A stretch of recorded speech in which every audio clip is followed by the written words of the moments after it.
Isinusumpa ko sa pagitan ng langit at impyerno! Lahat kayo na naririto na nang aalipusta sa akin at hinahangad ang aking kamatayan! Babalikan ko kayong lahat at sisingilin ko kayo! Tingnan natin. Kung hindi ka pa magkadurog-durog dito sa dinamita gagamitin namin sa'yo, ang mga kampo ng kadiliman na kagaya mo ay dapat lang namamatay! Sampain kayong lahat! Magbabayad kayong lahat sa akin! Babalikan ko kayong lahat! Uubusin ko ang inyong lahi!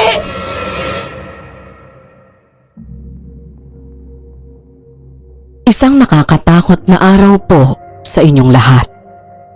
Alam niyo po, kapag nakakarinig kayo ng mga ganyang salita, ay paulit-ulit kong naaalala yung kwento ng lolo ko tungkol sa aswang na napakahirap patayin.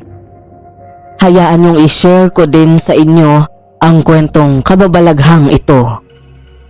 By the way, ako nga pala si Margie. Age 30 years old at kasalukuyang naninirahan dito sa Jose Panganiban, Camarines Norte. Ayon sa lolo ko, ang kwentong kababalaghang ito ay nangyari maraming taon na ang nakakaraan pero patuloy pa ring pinag-uusapan ng mga tao sa aming bayan. Paano nga ay nagpasalin-salin na ang kwentong ito mula noon hanggang sa panahon ko ngayon. Malalim na ang gabi, dapat sana ay nagpapahinga na ang mga tao, lalo na nga at parang uulan pa. Kasi malamlam ang sikat ng buwan. Minsan ay nagtatago pa sa maitim na ulap.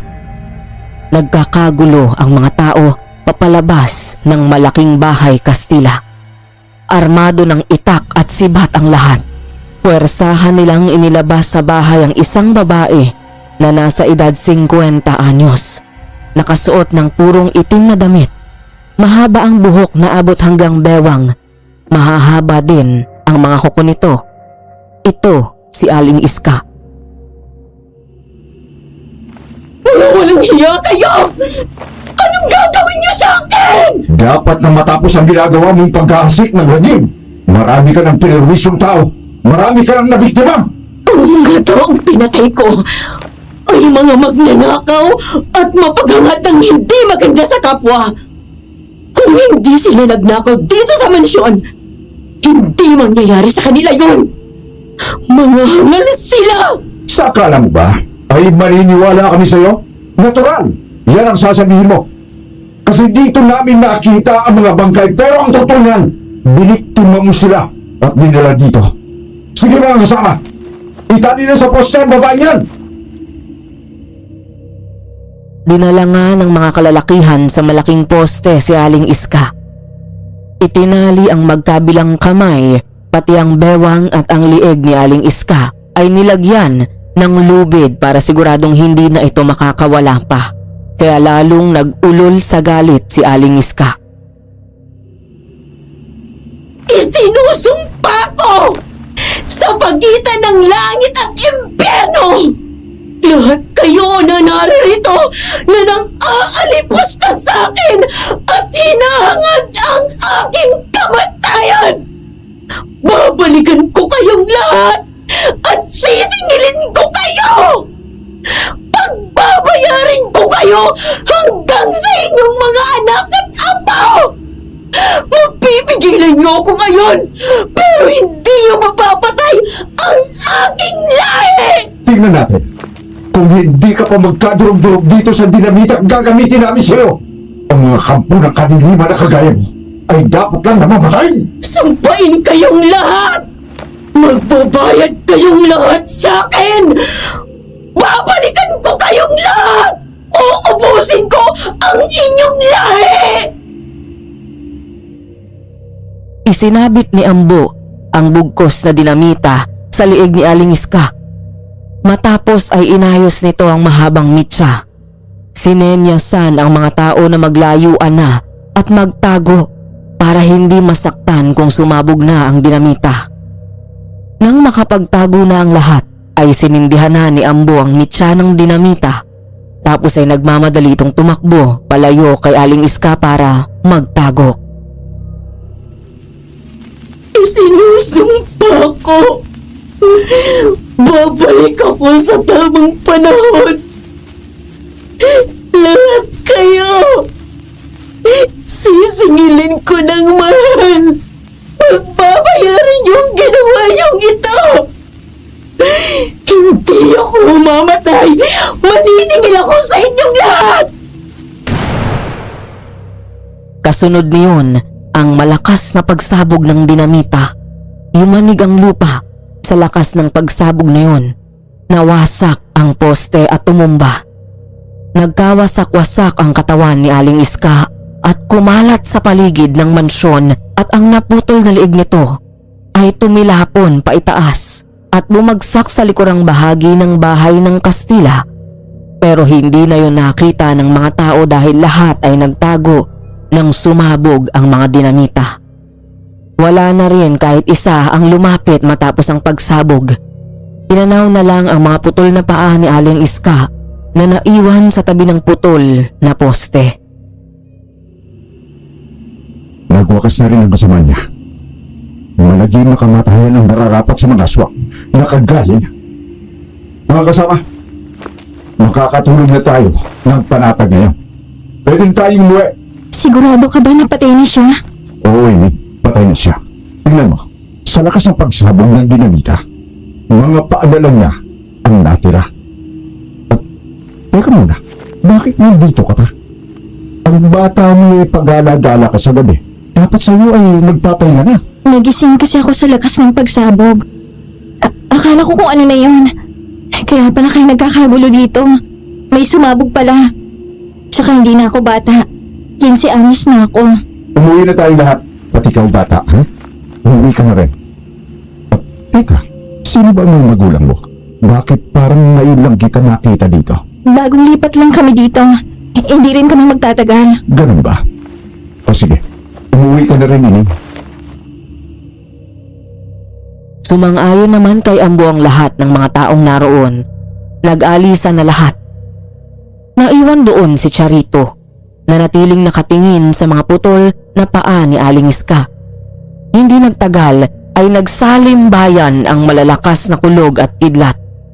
Kasunod ang malakas na buhos ng ulan kaya umalis na rin doon si Charito. Naglakad sa dilim ng gabi na parang wala sa sarili. Hindi alintana ang malakas na buhos ng ulan hanggang sa maglaho na sa dilim si Charito. Pero nang sumunod na araw lang,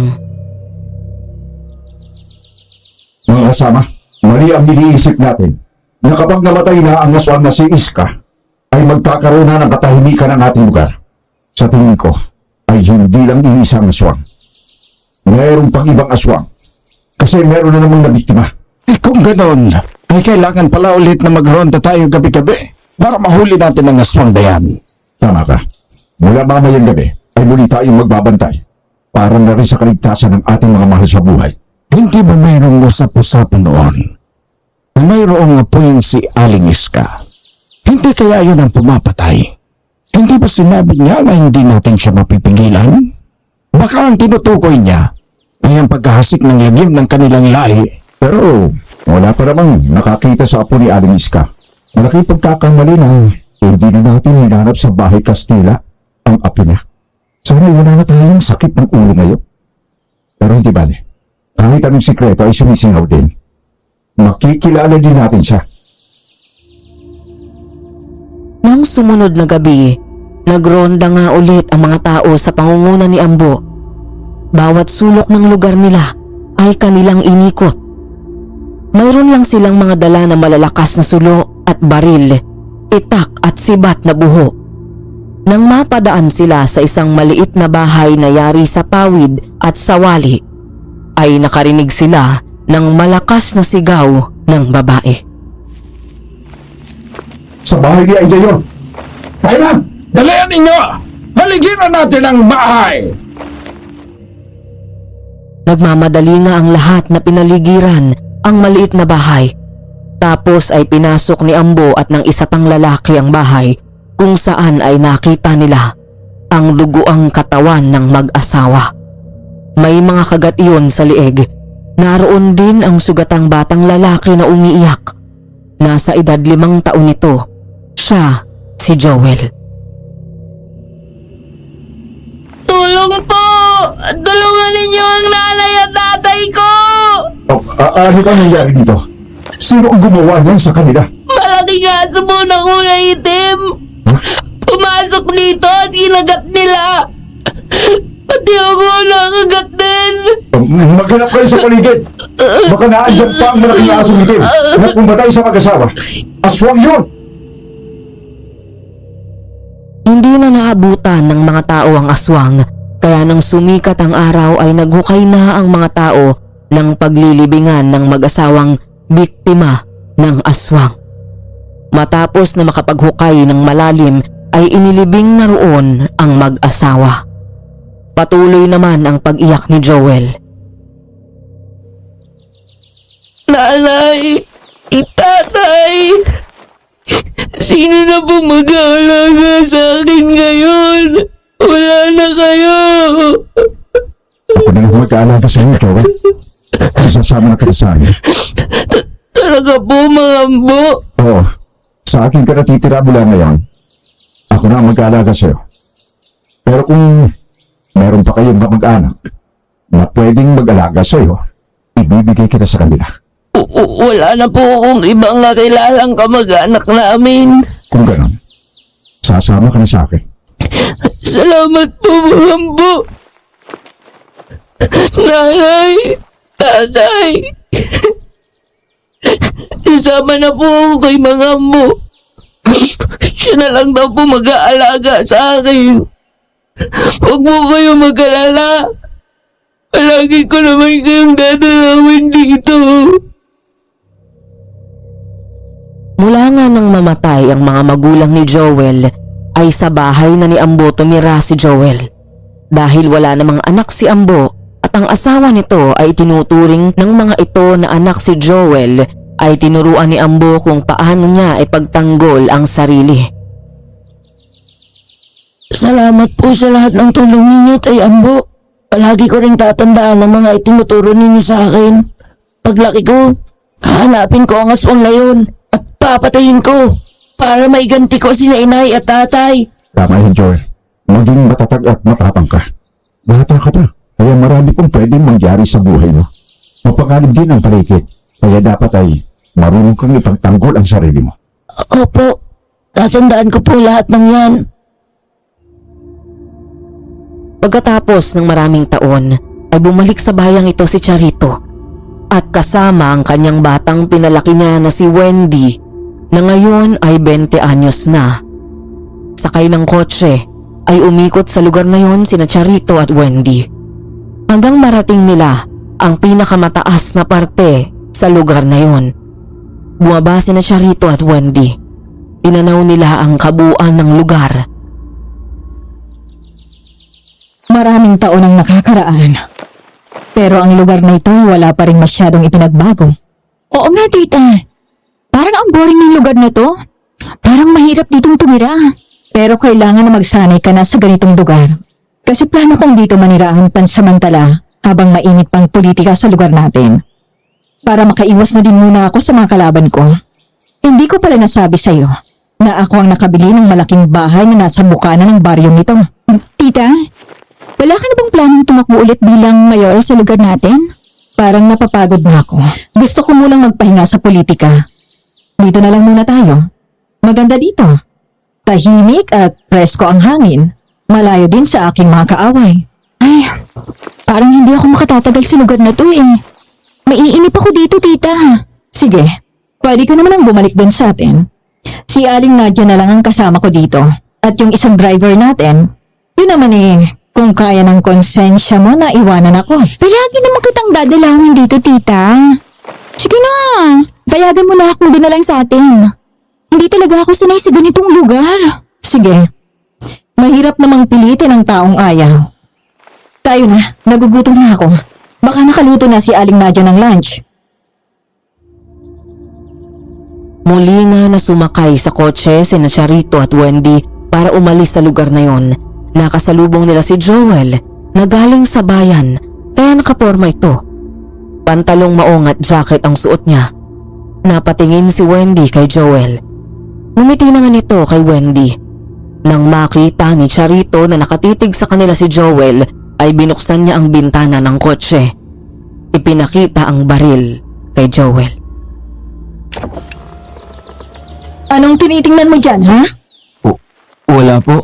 Napatingin lang nang hindi sumasadya. Sige, umalis ka na. Tita, relax ka lang.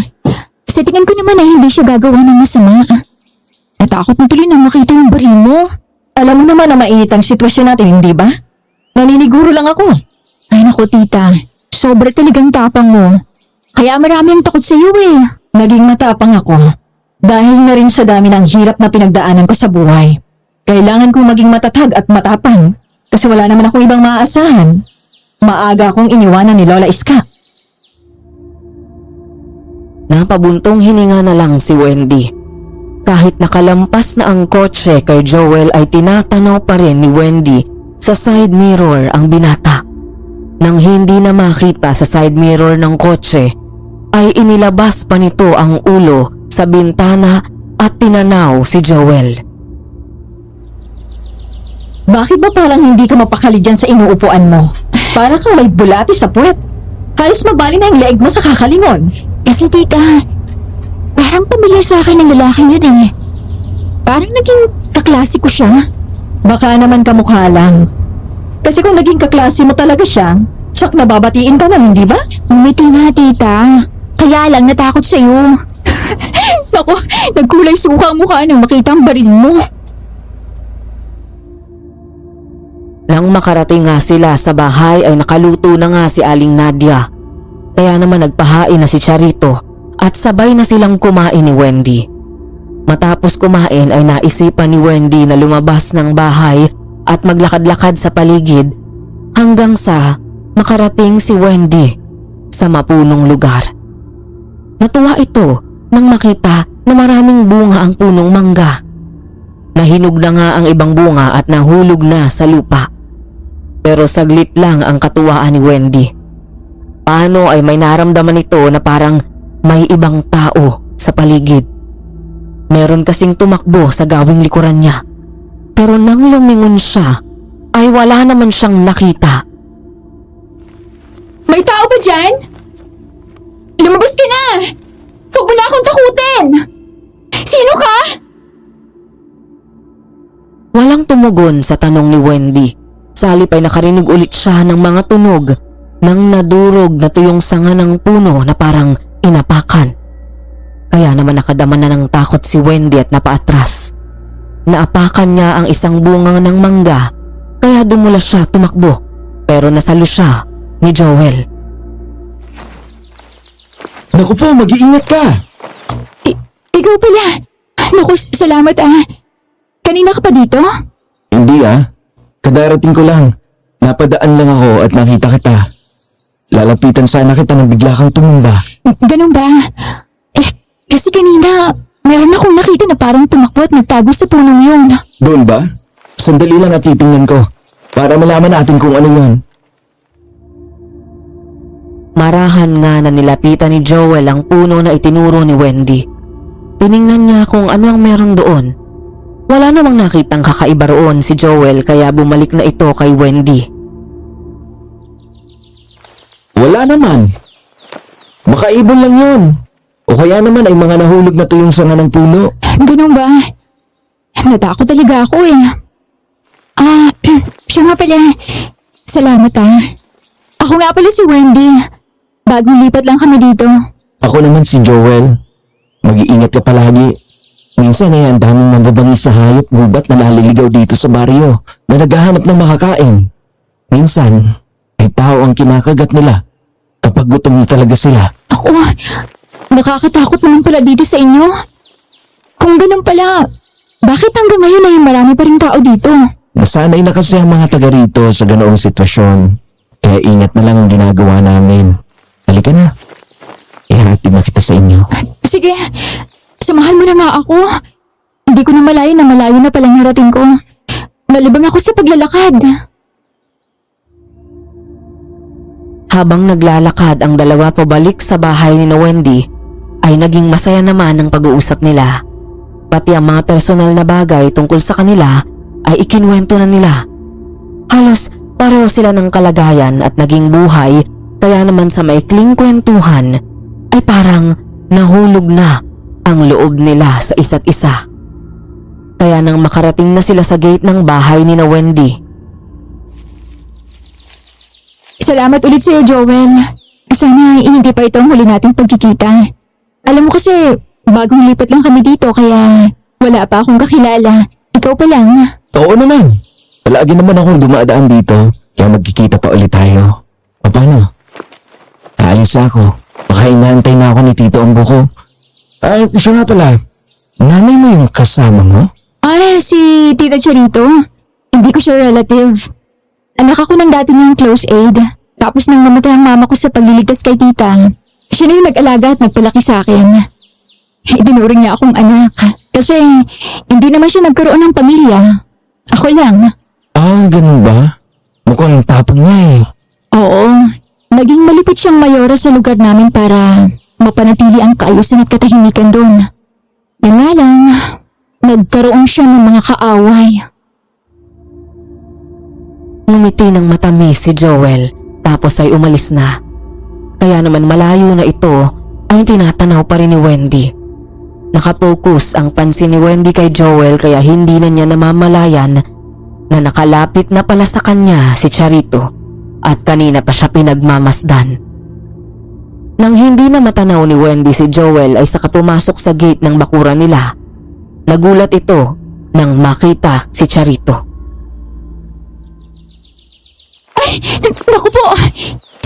Diyos ko naman, tita. Muntik na akong tumalon sa pagkabigla. Kanina pa po kayo rito? Oo, kanina pa. At kitang-kita ko na parang masayang-masaya ka. Sino bang tinatanaw mo doon? Wala po, tita. Yung mga puno po ng mangga doon. Ang daming bunga. Yun po ang tinitingnan ko. Natutuwa ako kasi, alam mo naman, mahilig ako sa prutas. O siya, sige na. Ihanda mo ng mga damit mo at magbiyahe na kayo ng maaga para hindi ka gabihin. Saan po ako pupunta, tita? Eh di sa bahay natin. Uuwi ka na, hindi ba? Ang sabi mo hindi ka makakatagal sa lugar na ito kasi naboboring ka. Oh, tita!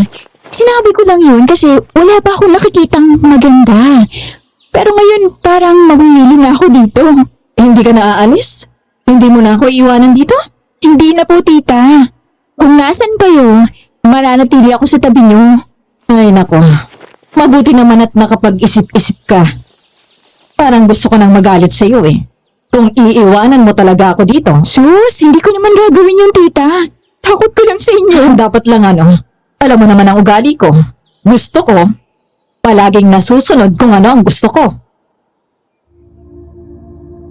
Nang makita ni Wendy na parang nagtatampo na si Charito ay para itong bata na yumakap kay Charito. Niyakap din naman ni Charito si Wendy.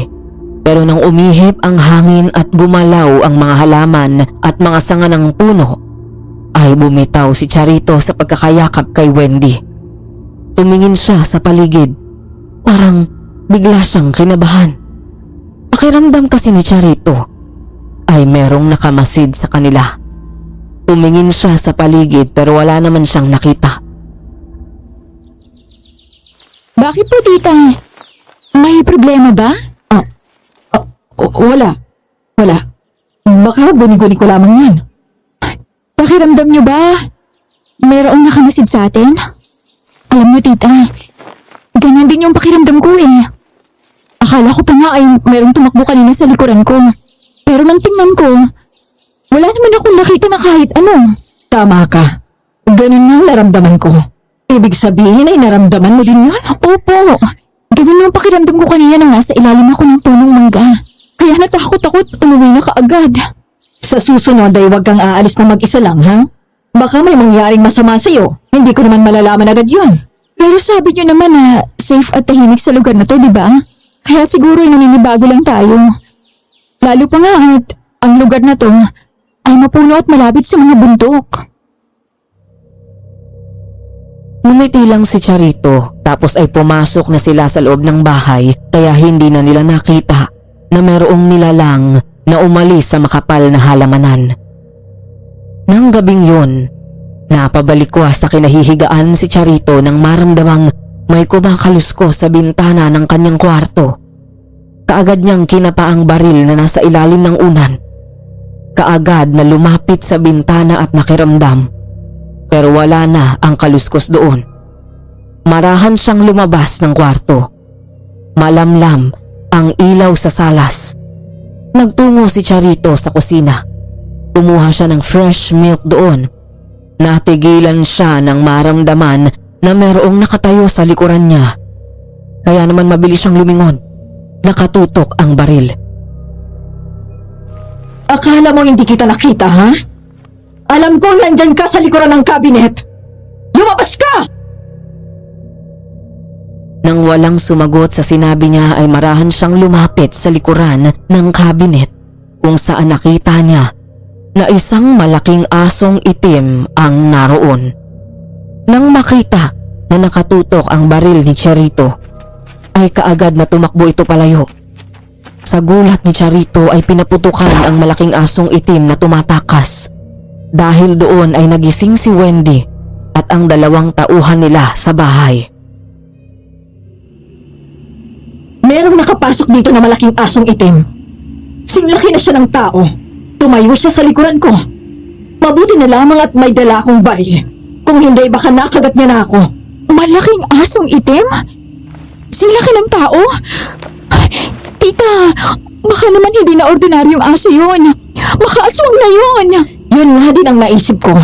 Mang Dodong, isara mong mabuti ang mga pintuan at bintana nitong bahay, ha? Siguraduhin mong maayos ang mga lock para hindi ulit makapasok kung ano man yon. Sumunod naman kay Charito ang driver nila. Pinuntahan ang mga pintuan sa harapan at sa likurang pinto ay sinigurong maayos na ang pagkakasara niyon. Tapos ay muli na silang natulog. Kinabukasan, muling nagkita sina Wendy at Joel. At nasabi ni Wendy ang nangyari ng nakaraang gabi. May aswang ba dito sa lugar niyo? Gusto ko sabihin mo sa akin ang totoo. Oo, yung malaking asong itim. Matagal na yung problema ng mga taga rito. Marami na yung naperwisyo at nasaktan. Bata pa ako. Naririnig ko ng tungkol dyan. Pero hanggang ngayon hindi pa rin mahuli ng mga tao kaya patuloy na nakakaperwisyo. Yun ang pumasok sa amin kagabi. Mabuti na lang at nagising ang tita Charito ko. Pinaputukan siya. Kaya lang hindi tinamaan. Alam siguro na bago kayo dito, kaya kayo ang sinulakay kagabi. Mabuti na lang at walang nasaktan. Lalo ka na. Kung nasaktan ka, lalo na ako magbawala sa galit dahil malaki ang atraso sa akin ng asong ulol na yun. Yun ang dahilan kaya ako maagang naulila eh. Isinumpa ko sa aking mga magulang na kapag malaki na ako ay hahanapin ko ang pumatay sa kanila. Pero ito, hanggang ngayon ay bigo ako. Kasi talagang mailap yun. Sabi mo kanina, kung nasaktan ako, magwawala ka na sa galit. Bakit naman? Ha? Kasi alam mo kasi, ganito kasi yun eh. Paano ko masisimulan? Mag-aalala kasi ako kapag ganun. Kasi Kasi gusto mo ako. Ganun ba? Kaya mag-aalala ka kapag nasaktan ako? oo, ganun nga. Tama ka. Naunahan mo lang ako eh. Yun naman talagang sasabihin ko sana eh. Tagal mo kasi magsalita eh. Masyado ka natutorpe eh. Gusto din naman kita eh. Gusto mo rin ako? Ibig sabihin magjowa na tayo? Hindi pa ha? Sabi ko gusto kita. Pero hindi ibig sabihin na jowa na agad. Ba, hindi ka pa nga naniligaw no? Gusto kita kasi mabait ka. Ganun ba yun? Sige. Handa naman ako maghintay hanggang sa tanggapin mo ako. Sisimulan ko na maligaw ngayon. Sige. Pero huwag ka muna lalapit at magsasabi sa tita Charito ko ha. Matapang kasi yun eh. Stray ko sa mga tauhan niya. Sa akin lang yun mabait kasi anak ng turing niya sa akin. Ganun ba? Sige. Ililihim na lang muna natin ang tungkol sa atin. Lalo na ang tungkol sa panliligaw ko sa'yo. Napangiti si Wendy sa sinabing iyon ni Joel. Matapos ay pumunta ulit sila sa malalaking puno ng mangga. Nanungkit sila ng bunga. Tuwang-tuwa si Wendy, lalo na nang umakyat sa puno si Joel. Pero saglit lang ang kasiyahang yun. Paano nga ay muling naramdaman ni Wendy na hindi lang sila ang naroon. Nang mapalingon si Wendy sa makapal na damuhan, ay nakita niya ang malaking asong itim. Joel, ang malaking asong itim! Nandito siya! Joel, ano gagawin ko? Huwag kang gagalaw para hindi ka sakmalin agad. Nandito ako. Hindi kita pababayaan. Hindi nga makakilos si Wendy. Nakatingin lang siya sa malaking asong itim habang palapit ito sa kanya. Namumula ang mga mata habang tumutulo ang laway. May kagat din itong suklay ang asong itim na yon. Nang makita naman iyon ni Joel ay tumalon ito sa puno. Bumagsak sa harapan ng malaking aso. Iwinasiwas niya ang hawak na patalim kaya tinamaan sa mukha ang asong itim. Umangil ito at nagalit kay Joel.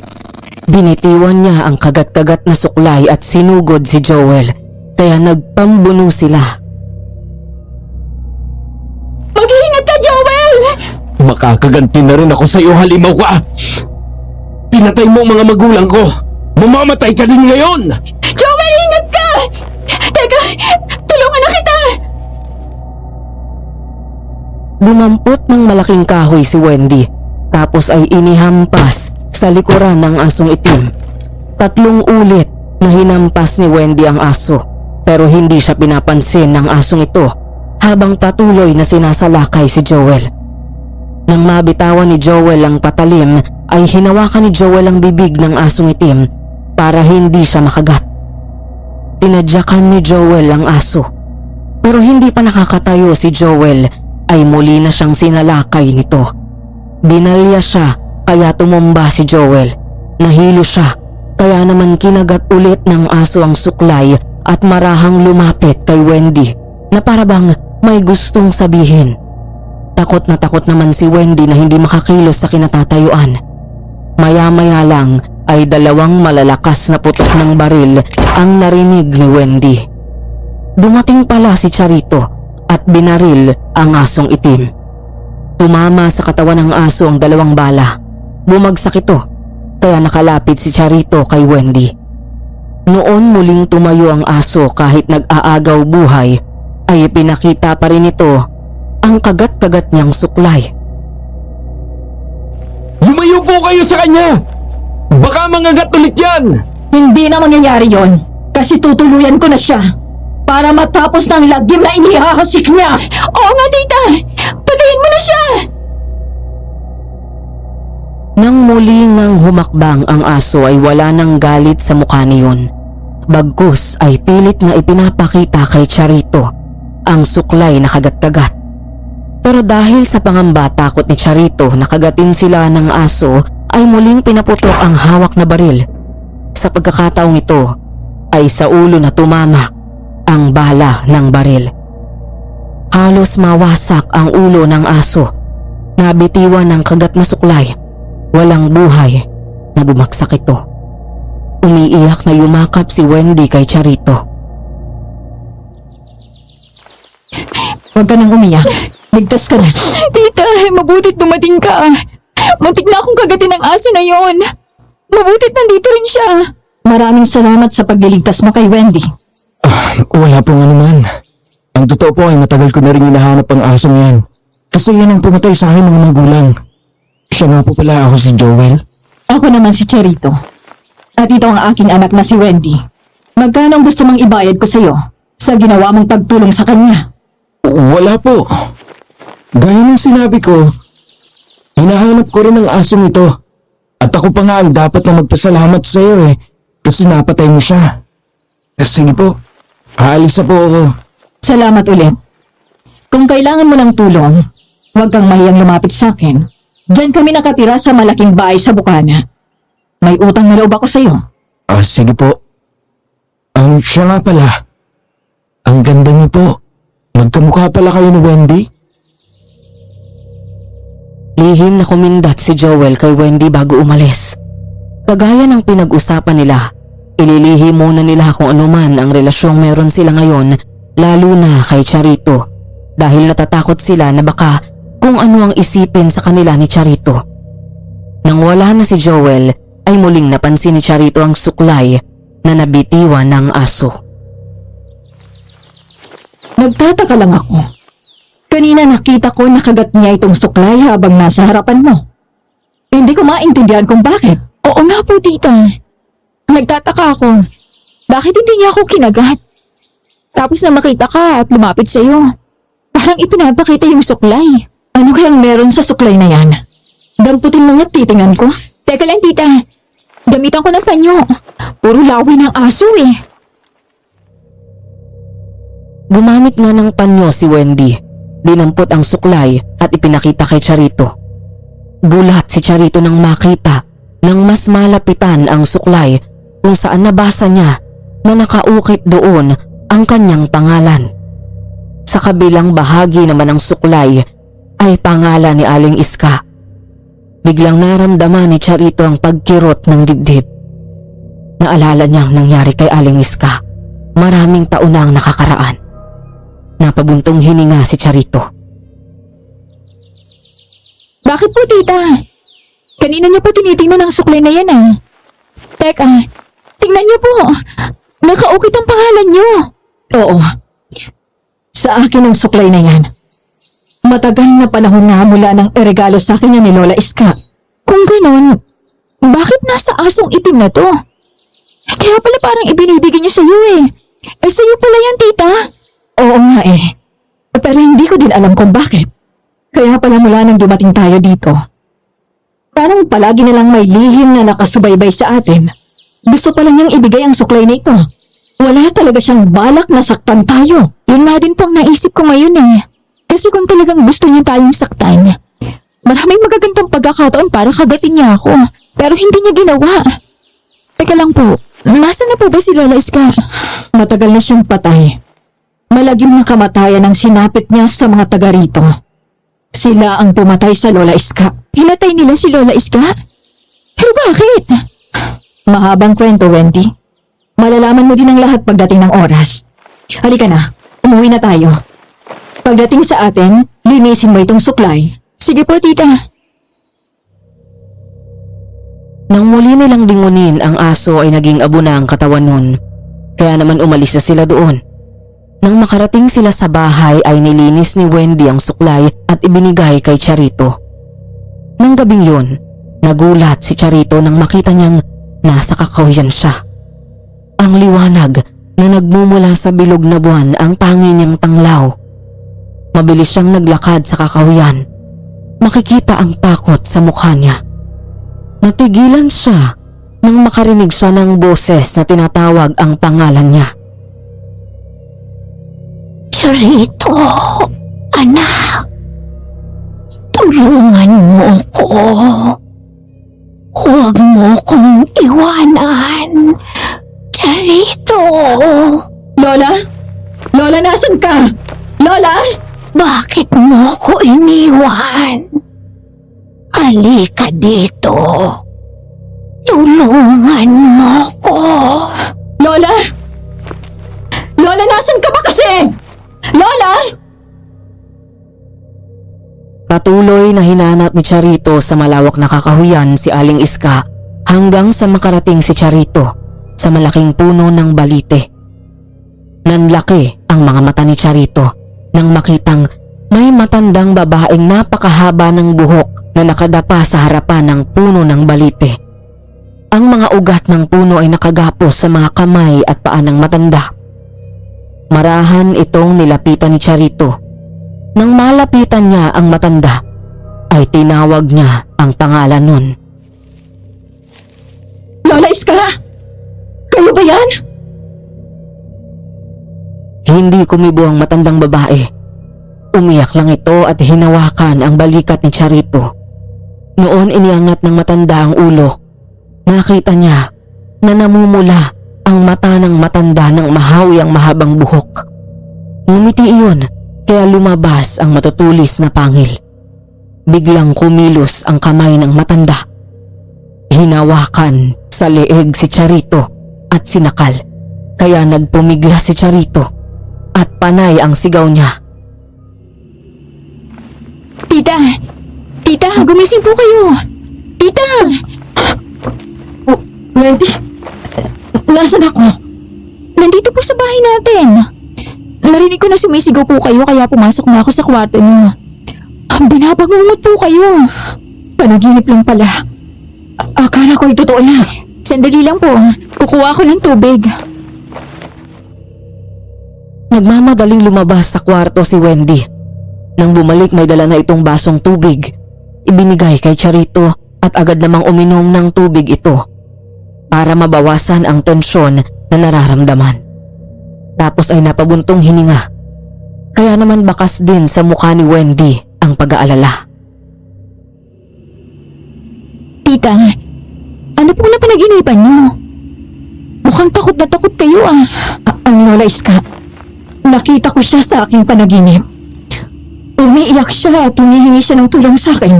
Relax lang po kayo, tita. Panaginip lang po yun.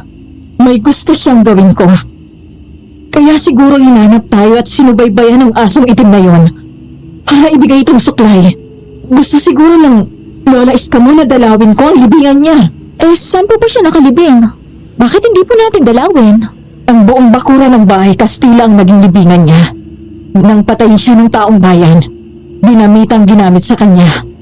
Kaya walang natira sa katawan niya. Nagkasabog-sabog. Grabe naman pala naging kamatayan ng Lola Iska mo, tita. Ganoon ba katindi ang galit ng mga tao sa kanya? Dahil yun sa maling bintang sa kanya. Isa raw siyang aswang. Pero hindi naman ako naniniwala. Kasi hindi ko naman siya nakita sa ganoong nakakatakot na itsura. Isa pa akong aswang ang lola ko. Dapat may dugo din akong aswang.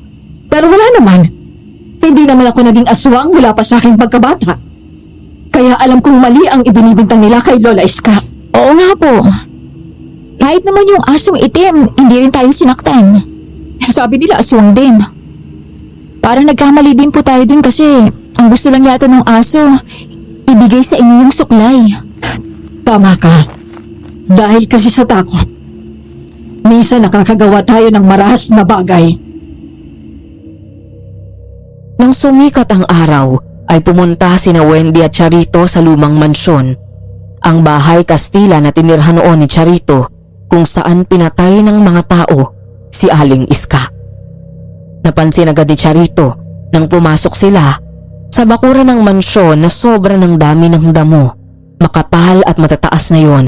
Naglalakihan na rin ang mga puno at ang mga halaman na halatang hindi na naalagaan.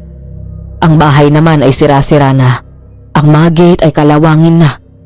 Ang mga pintuan at bintana na yari sa nara lang ang nananatiling buo. Hindi ko akalaing babalik pa ako dito pagkatapos ng maraming taon. Kung ako lang ang masusunod, ayoko nang maalala pang malagim na pangyayari sa bahay nito. Naiiyak ako kapag naaalala ko si Lola Iska. Dito ka pala tumira noon, tita? Ang laki ng mansyon na to ah. Hindi na nga lang naalagaan. Nang bumalik sa ibang bansa ang Kastila na amo ni Lola Iska, ibinigay sa kanyang bahay nito. Dito na kami tumira. Kaya lang, nangyari nga ang ganoong trahedya. Wadi kaya tayo pumasok sa loob, tita? Parang gusto kong makita ang lugar na kinilakhan mo. Oo, kaya nga tayo narito para tingnan ang loob. Para mailagay ko sa maayos na lugar ang mga gamit ni Lola Iska. Para matahimik na siya.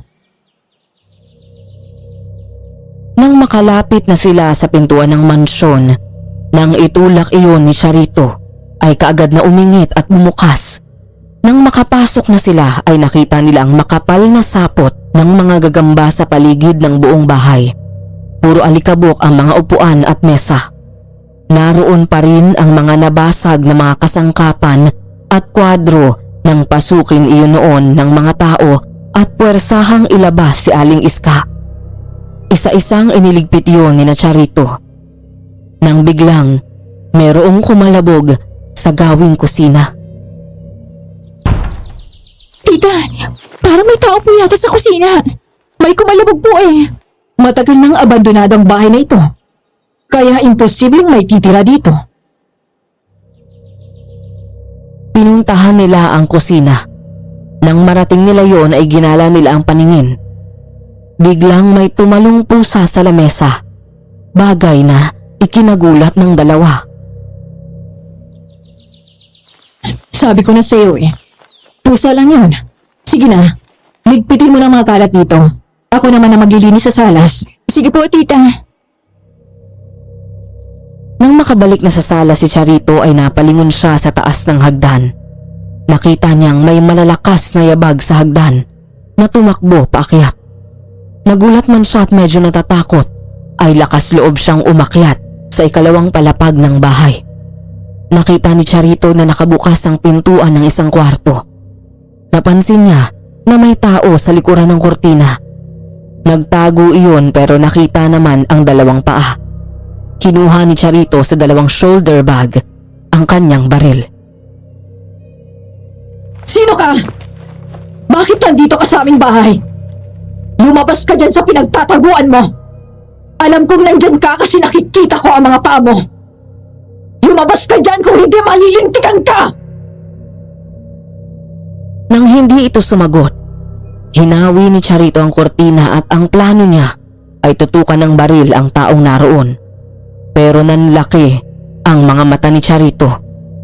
Nakaramdam ng matinding pagkabigla nang malamang walang tao roon.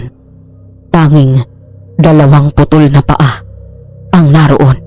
At nang makita ito ni Charito ay biglang kumilos at tumakbo ang mga paa.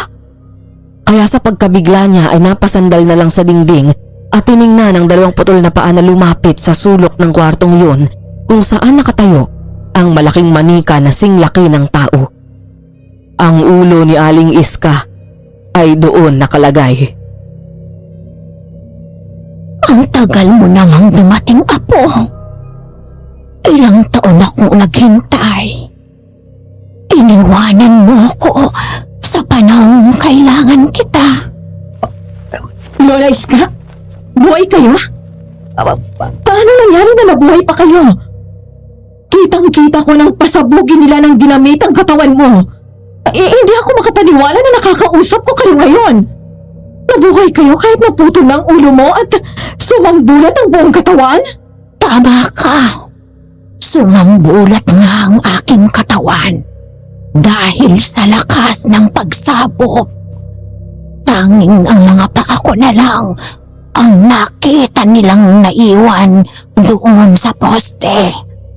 Ang aking ulo ay tumilapon sa ere at bumagsak sa likuran nitong mansyon. Pero gaya ng aking sinabi, hindi ako basta mamamatay. Bawat piraso ng aking laman ay buhay pa at tumitibok mula noon hanggang ngayon. Kagaya ng putol na paa ko at itong ulo ko. Kita mo naman, di ba? Buhay na buhay ako. Ikaw ang tangi kong inaasahan noon para muling mabuo ang aking katawan. Pero umalis ka.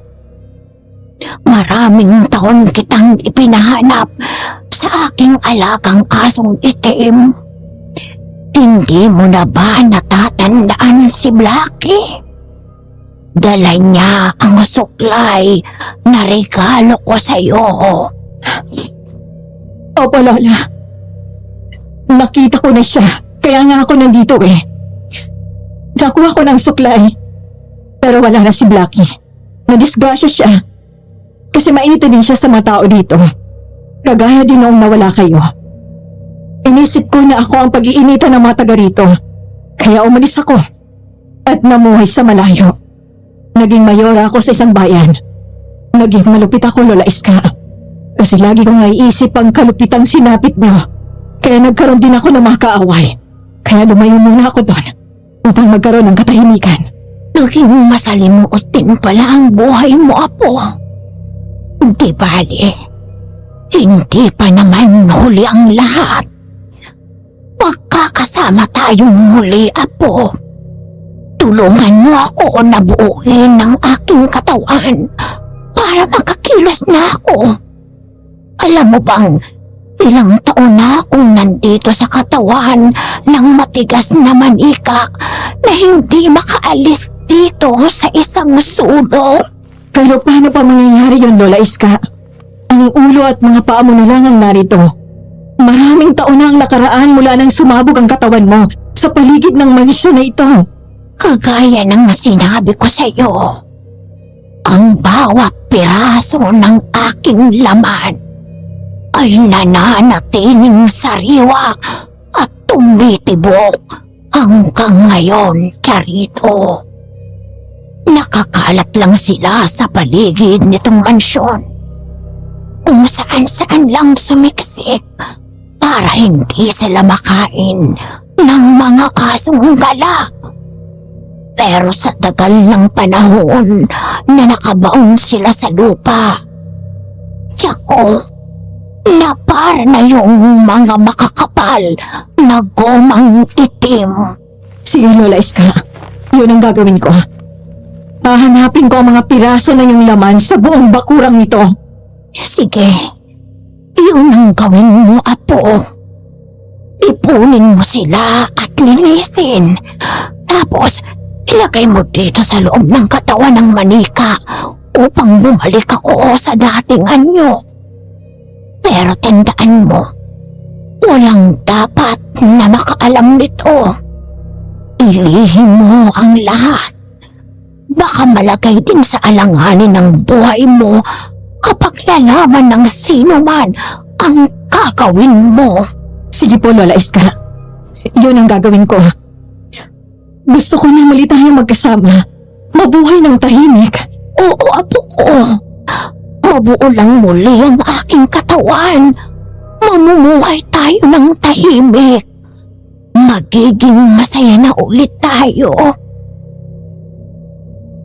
Matapos may paliwanag ni Lola Iska ang gagawin kay Charito ay lumabas na ng kwarto ito.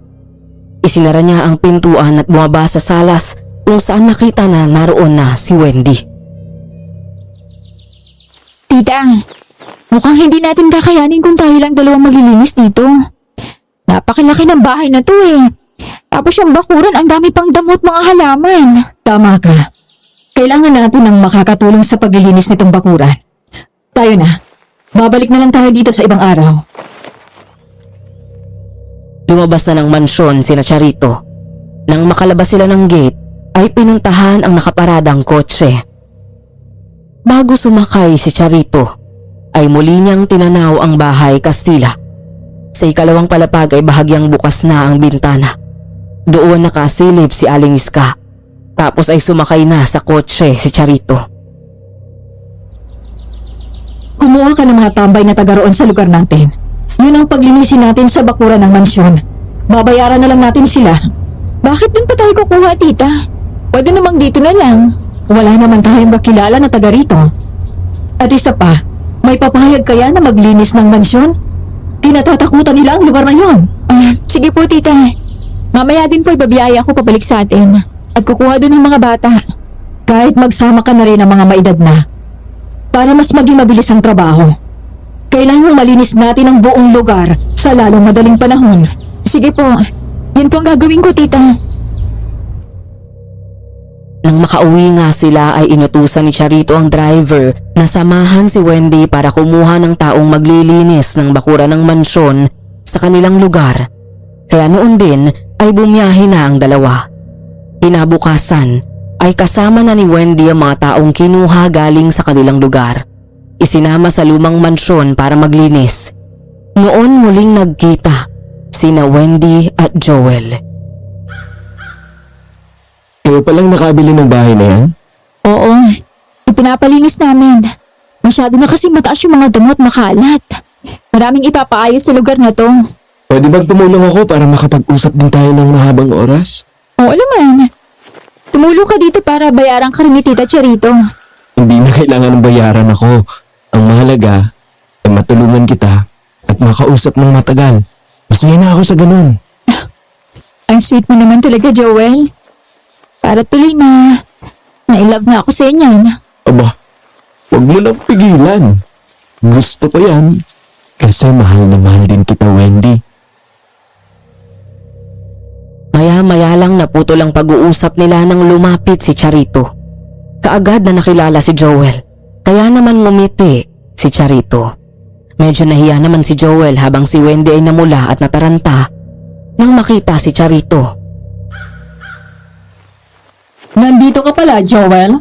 Opo. Napadaan lang ako at nakita ko na maraming tao rito. Kaya po palang nakabili ng bahay na to? Oo. Kaya ipinapalinis ko na. Ay, tita!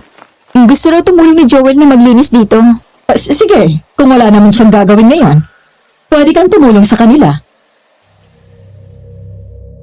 Natuwa si Joel nang pumayag si Charito na tumulong maglinis doon.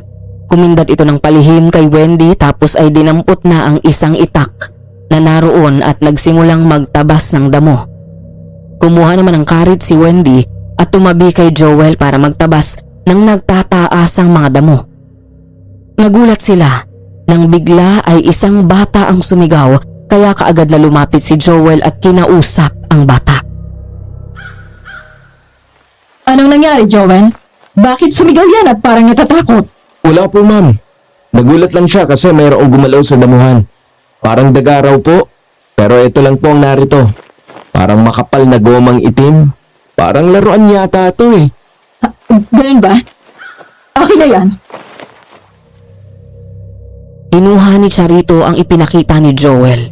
Pumasok siya sa loob ng mansyon at ipinakita kay Aling Iska ang nakuha ng mga naglinis doon. Tiniyak naman ni Aling Iska na piraso nga iyon ng sumabog na katawan niya.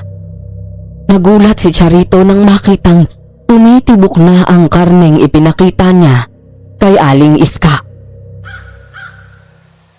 May buhay nga ang piraso ng kanina ito, Lola Iska. Pero kanina ay matigas siya na parang goma. Oo. Ganun talaga.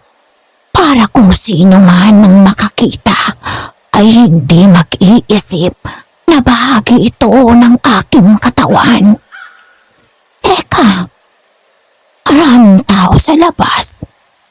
Kumuha ka pala ng mga maglilinis dito sa mansyon. Opo, Lola.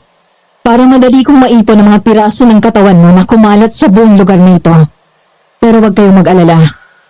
Hindi naman nila alam ang talagang pakay natin. At gaya nga ng sinabi nyo, sa itsura ng piraso ng karina ito, hindi nila mahahalata na bahagi pala ng katawan ng tao. Sige, ang mahalaga ay magawa natin ang ating plano sa lalong madaling panahon. Muling lumabas ng bahay si Charito at kinausap ang lahat ng naroon na ang sino mang makakuha ng mga ganoong klase ng piraso na parang goma ay magkakaroon ng karagdagang bayad. Kaya naman natuwa ang mga naroon na naglilinis sa lugar. Ipinagtataka naman iyon ni na Joel at Wendy. Ano naman ang gagawin ng tita mo sa mga yon? Hindi ko rin alam eh. Alam mo naman si Tita Charito, mahilig din niya sa mga weird na bagay. Baka meron pa sa inyong makakuha ng ganito, ha? Ibigay nyo lang sa akin at babayaran ko kayo. Kung nagtataka kayo kung saan ko gagamitin, gagawa ako ng pangdekorasyon sa salas at ang mga ito ang gagamitin ko. O diba sinabi ko naman sa'yo, minsan weird talaga ang tita ko. Oo nga eh. Sige, ituloy na natin ang paglilinis para matapos ka agad. Dahil nga sa sinabing iyon ni Charito ay naging masipag sa paglilinis ang mga naroon. Bawat isa ay gusto ring makakuha ng mga ipinapahanap ni Charito, lalo nga at kaagad na bibigyan ni Charito ng pera ang mga nakakakuha. Makalipas ang mahabang oras ay malawak na ang natatabas na damo ng mga taong naroon. Marami na rin ang mga piraso ng laman na nakukuha ng mga ito at inilalagay sa sako na isinabit doon ni Charito. Dahil nakabukas ang gate ng bakuran, hindi napansin ng lahat na may asong nakapasok. Nilapitan ang lalaki na mayroong hawak na piraso ng karne. Inaalis ng lalaki ang mga lupa sa piraso ng laman na hawak ng lapitan ng aso. Sa takot ng lalaki ay nabitawan niya ang hawak niya.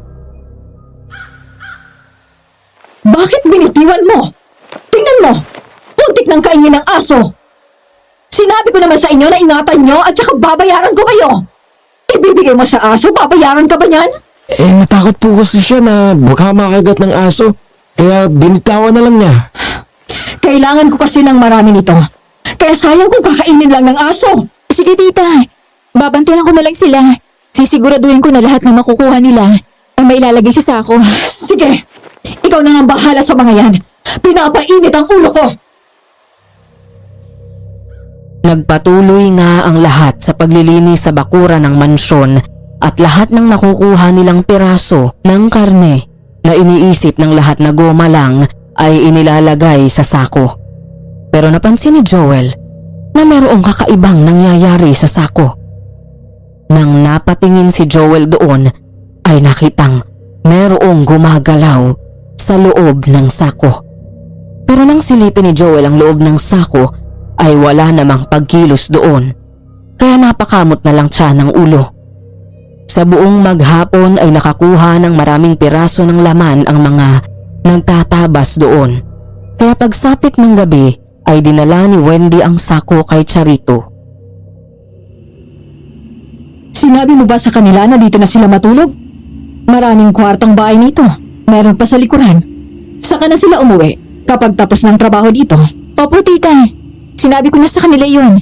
Kaya nagpapahinga na po sila dun sa quarters room sa likuran. Mabuti naman kung ganon. Si Joel, nasan siya? Nagpaalam na po para umuwi. Napagod na din kasi yun eh. Ganun ba? O sige na, magpahinga ka na din. Malinis na yung kwarto malapit sa kusina. Ako nang bahala dito. Nang makaalis na si Wendy at magtungo sa kwarto, ay nagpunta naman si Charito sa lababo ng kusina. Kinuha ang malaking banyera at pinuno ng tubig iyon, tapos ay ibinuhos doon ang puro mga piraso ng karne na nababalot ng lupa at putik. Isa-isang nilinis yun. Bawat piraso na malilinis ni Charito ay gumagalaw at tumitibok na parabang natutuwa. Tama nga ang sabi ni Lola Iska. Buhay at tumitibok ang bawat piraso ng karning ito na bahagi ng katawan niya. Ibang klaseng kapangyarihan ang meron si Lola Iska. Ang hindi alam ni Charito ay hindi lang siya ang nakakakita ng kanyang ginagawa ng pagkakataong ito. Nandito rin si Joel at nakasilip sa siwang ng maliit na bintana. Hindi naman talaga umuwi si Joel dahil meron na itong pagdududa sa mga karne na parang goma na nakukuha nila. Nang matapos na linisin ni Charito ang mga pirasong ito, ay inilagay sa isang malinis na planggana at saka umakyat sa ikalawang palapag ng bahay. Sinamantala naman iyon ni Joel, maingat na pumasok sa mansyon at sinundan si Charito. Aba, at ang bilis yata na naipon ng mga trabahador mo, mga piraso ng katawan ko. Oo nga, Lola. Sinabi ko kasi na sino mang makakakuha ng mga ganitong bagay ay bibigyan ko ng karagdagang bayad. Mabuti naman kung ganon. Umaayon sa atin ang magandang panahon. Tingnan mo. Bilog ng buwan. Sige na, ilagay mo na dito sa loob ng katawan ng manika ang mga yan. Merong butas sa dibdib ng manika. Dito mo padaanin. Sige po, Lola. Konting panahon na lang at mabubuo ka ng muli. Isa-isang inilagay ni Charito sa loob ng katawan ng manika ang mga piraso ng tumitibok na laman hanggang sa mapuno ang katawan ng manika. Ang dalawang putol na paa ay kumilos at humakbang din palapit sa manika. Muntik nang mapasigaw si Joel sa takot nang makita na kusang humahakbang ang mga putol na paa. Nang makita na nagbabago na ang anyo ni Aling Iska, ay nagmamadaling umalis si Joel. Ang sarap sa pakiramdam ko. Ngayong buo na ulit ang aking katawan. Hindi ko na kailangan ng katawan ng manikang to na ginawang patungan ng aking ulo sa loob ng ilang taon. Lola Iska, Kompleto ka na. Masaya akong nakabalik ka na. Oo, kompleto na ako. Nakabalik na ako. Salamat sa iyo, Apo. Siya nga pala, nandiyan pa ba ang mga trabahador mo? Nagpapahinga na po silang lahat. Kasi marami pa silang gagawin bukas. Nandun sila sa quarters room. Si Wendy naman ay sa isang kwarto na rin sa ibaba nitong mansyon. Mabuti naman kung ganon. Apo, buksan mo nga ng mabuti ang bintana nang pumasok dito ang liwanag ng buwan. Sige po, Lola Iska. Saglit lang. Tumalikod nga si Charito. Pinuntahan ang bintana at binuksan iyon. Pumasok sa loob ng kwarto ang liwanag ng sikat ng buwan. Nang tingnan ulit ni Charito si Aling Iska, ay wala na iyon sa kwarto. Hindi man lang niya namalayang nakaalis na pala. Lola? Lola Iska? Nasaan na kayo? Nang hindi na makita ni Charito sa loob ng kwarto si Aling Iska ay agad siyang bumaba ng bahay para hanapin ito. Hanggang sa matanaw ni Charito na nasa labas na pala si Aling Iska. Nakatingala sa liwanag ng buwan. Nang umihip ang hangin ay gumalaw ang mahabang buhok ni Aling Iska na umaabot na hanggang sa lupa. Tapos ay lumakad ito patungo sa puno. Pero nagulat si Charito nang makita niyang naglaho doon si Aling Iska. Lola Iska! Saan ka na naman nagpunta? Hindi nagtagal narinig ni Charito ang sigawan ng mga tauhan sa loob ng quarters room. Kaya nagmamadali siyang nagpunta roon. Nangilabot ang buong katawan ni Charito. Nang sa pintuan pa lang ng quarters ay bumungad ang bangkay ng mga tauhan niya. Puro may malaking sugat sa lalamunan. Nanlaki ang mga mata niyang nang malamang si Aling Iska ang may gawa nito. Kitang-kita pa ni Charito nang patayin ni Aling Iska ang huling biktima. Lola Iska! Bakit mo ginawa ito sa kanila? Sinabi ko na sa iyo na kailangang maging lihim ang muling pagkabuo ng katawan ko dahil marami pang mga taong sisingilin ko. Malalakay ako sa panganib kapag mayroong ibang nakaalam nito. Kaya tama lang na gawin ko yan sa kanila. Sa tagal ng panahon, nasabik ako sa dugo ng tao. Pero hindi naman yan ang sabi mo sa akin, hindi ba? Ang sabi mo, mabuo ka lang muli ay mamumuhay na tayo ng tahimik. Alam mo bang dati, hindi ako naniniwala sa bintang nila kasi hindi naman kita nakita noon. Pero ngayon nakita na kita sa ganitong gawain. Ngayon ko nalaman na totoo pala ang bintang nila sa'yo. Apo, malaki ang utang ko sa'yo. Kaya naman, hindi kita gagawan ng kahit na ano. Kaya ng pangako ko, mabubuhay tayo ng maayos. Aalisin ko lang ang mga hadlang. Gusto ko na tayo lang ang nakakaalam nito. Wala nang iba. Isa na lang ang ililigpit ko at matutulog na ako. Lola Iska, huwag mong sasaktan si Wendy! Bakit ka nagmamalasakit sa kanya? Hindi mo naman siya anak, di ba? Paano niyong nalaman ang bagay na yan? Kasama sa taglay kong kapangyarihan ang basahin ang lihim ng isang tao sa pamamagitan lang ng pagtingin sa mga mata. Kaya alam ko ang lahat tungkol sa inyo ng batang yun. Kaya huwag ka nang tumutol. Ibigay mo na siya sa akin para mapanatag ako. Nanlulumong na paatras si Charito. Nakita rin pala ni Joel ang nangyaring iyon kasi nagtatago lang siya sa makapal na halamanan.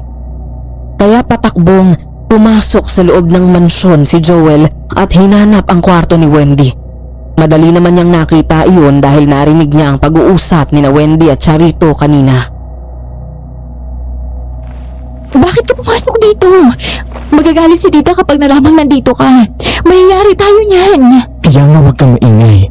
Meron akong sasabihin sa'yo tungkol sa tita mo. Kaya pala ganun na lang siya katapang. Isa pala siyang aswang. Ano bang kalokohan yung sinasabi mo, Joel? Huwag mong kalilimutang tita ko yun. Malaki ang utang na loob ko doon. Hindi ito kalokohan. Nakita mismo ng dalawang mata ko. Yung mga nakuha nating parang mga goma lang na nakakalat sa bakuran.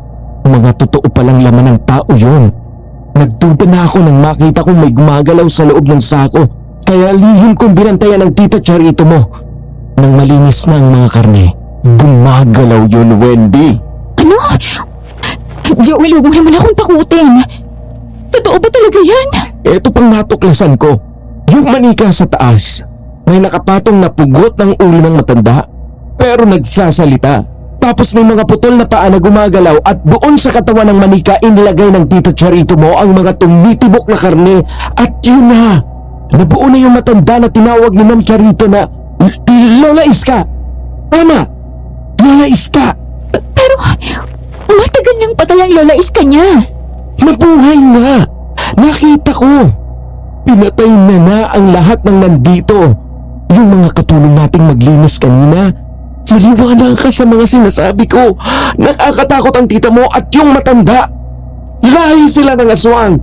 At narinig ko pa na ikaw na ang isusunod para manatiling lihim ang lahat. Ano? Ano gagawin natin? Pero, bakit hindi nila naramdaman na nagmamansag ka pala sa kanila kanina? Dahil meron akong pangontra sa aswang. Bata pa ako, ay tinuturuan na ako ng tito Ambo ko kung paano sila malalabanan. Itatakas kita rito. Kailangan na nating makaalis bago nila malaman na alam na natin ang kanilang lihim. Dahil tsak nahahanapin din nila ako kasi alam ko na rin ang lihim nila. Naku po, bakit naman ganoon? Pinalaki lang ba ako ni Tita Charito para pagdating ng oras ay ialay lang ako sa lola niya? Marahang binuksan ni Joel ang pintuan ng kwarto. Tapos, lumabas sila ni Wendy. Pero nakasalubong nila si Charito na may dalang baril. Nakita ni Wendy na parang namumugto pa ang mga mata ni Charito.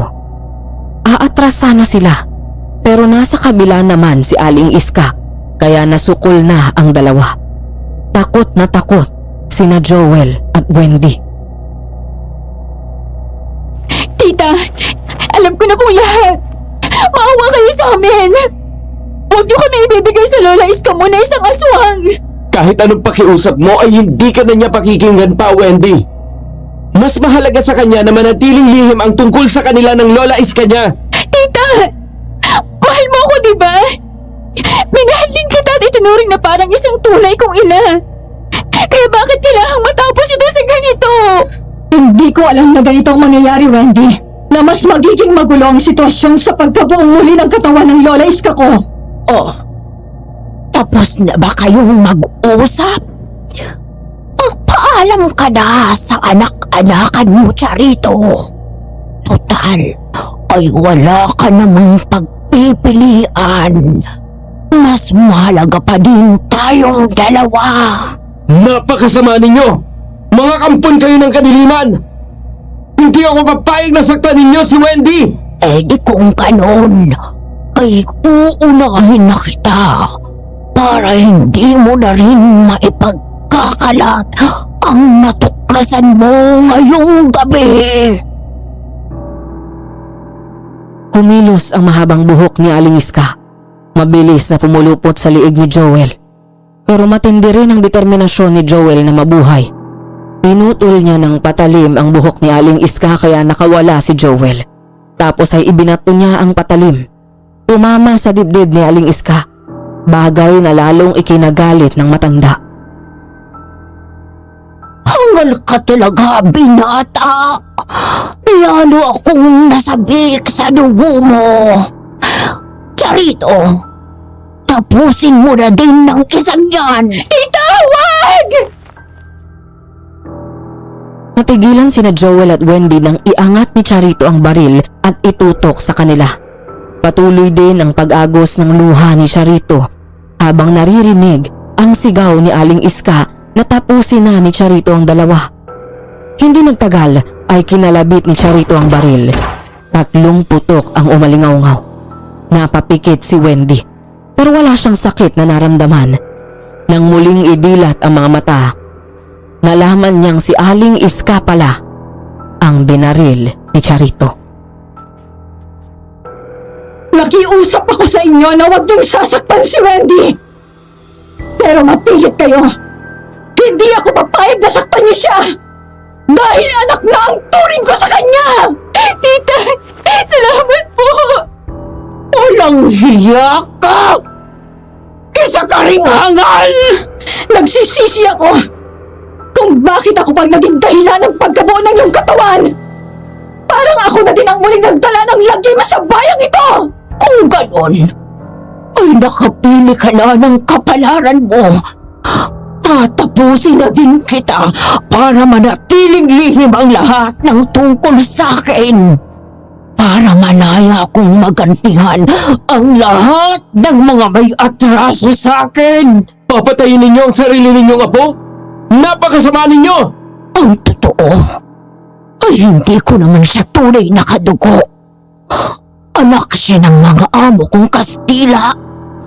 Hindi naman totoong bumalik yun sa abroad. Pinatay ko sila para maging kuta ko ang bahay na to. Pinilaki ko si Charito sa pag-aakalang pagdating ng oras ay magiging kakampi ko. Pero nagkamali din ako. Yanig na yanig ang buong katawan ni Charito sa mga lihim na nalaman kay Aling Iska. Lalo siyang umiyak habang ang mga kamay ay humigpit ang hawak sa baril. Nagtatagis ang mga ngipin niya sa galit. Ang mga magulang pala niya na matagal niyang pinananabigang makilala ay matagal nang wala. Pinalaki siya sa kasinungalingan. Kaya muli niyang pinaputok ang baril at tumama ang bala sa dibdib ni Aling Iska. Mamamatay ka, halimaw! Wala akong kamatayan, hangal! Humanda kayong lahat sa akin! Wendy! Joel! Tayo na! Tumakbo silang 3 palabas ng mansyon pero hinabol sila ni Aling Iska. Kumapit ang mahabang buhok niya sa paa ni Wendy. Nadapa ito. Binalikan siya ni Charito. Muling binaril si Aling Iska. Tumumba ito pero muling bumangon. Tumakbo naman si Joel sa likuran ng mga halamanan. 1 galon pala ng gasolina ang kinuha niya at isinaboy kay Aling Iska. Naligo ito ng gasolina. Hindi ka naman mamamatay habang may pulso ang bawat timaymay ng laman mo, di ba? Kahit nawasak na, buhay pa rin. Pero kung masusunog ka, mabubuhay ka pa ba? Huwag! Huwag mong gawin sa akin yan! Inihanda ko ang gasolinang yan nang magduda akong buhay ang mga laman sa sako. Tama lang pala kasi magagamit ko sa'yo. Kinuha ni Joel sa bulsa ang posporo at sinindihan ng 1 piraso. Inihagis kay Aling Iska na kaagad namang nagliyab sa dami ng gasolinang tumapon sa katawan nito. Niyakap ni Wendy si Charito na patuloy ang pag-iyak. Pinanood nila kung paano masunog si Aling Iska hanggang sa mawala na iyon ng buhay. Ilang sandali pa ay naging abo na ito kaya naman umalis na roon ang 3. Nalaman ni Mayora Charito ang relasyon ni na Wendy at Joel. Hindi naman iyon tumutol, lalo na at 2 beses nang iniligtas ni Joel ang buhay ni Wendy. Pero mula nang mamatay si Aling Iska ay lalong kinatakutan ng mga tao ang bahay Kastilang iyon. Paano daw kasi kapag gabi ay mayroong naririnig doon na nag-iiyakan at nagsisigawan ng mga lalaki. Naririnig din doon ang iyak ni Aling Iska.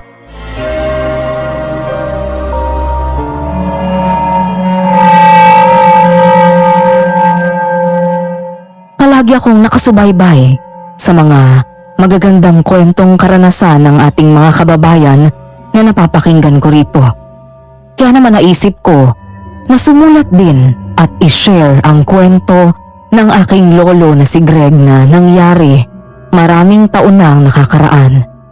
Isang karanasan na hindi niya makakalimutan, lalo pa nga at naging bahagi siya ng makulay na buhay ng dalagang tindera ng sanggol na si Marita.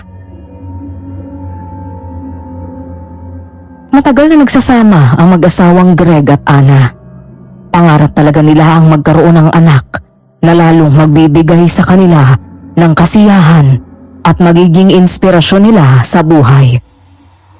Pero hanggang ngayon ay wala pa rin silang nagiging anak.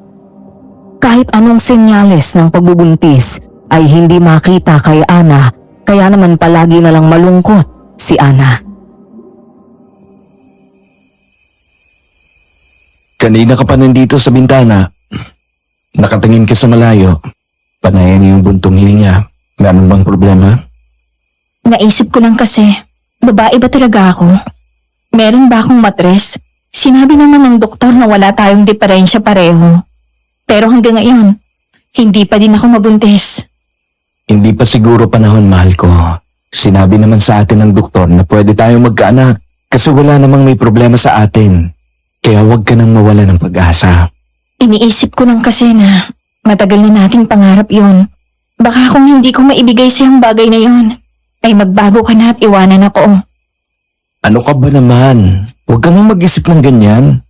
Nang magpakasal tayo, meron tayong sinumpaan sa harapan ng altar na magsasama tayo sa hirap at ginawa, kalungkutan at kasayahan habang buhay. Kaya wala kang dapat na ipag-alala. Halika nga rito. Payakap nga.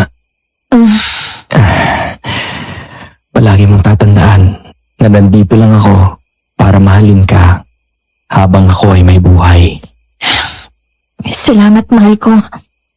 Siya nga pala, nasabi sa akin ni Aling Marjeline na pumunta daw tayo sa Obando. Sumayaw daw tayo doon habang humihiling ng anak. Mabisa daw yan, mahal ko. Marami na daw nagpunta doon at humiling. At napagbigyan naman sila. Sige, bukas na bukas din ay pupunta tayo ng Obando, kaya huwag ka nang malungkot.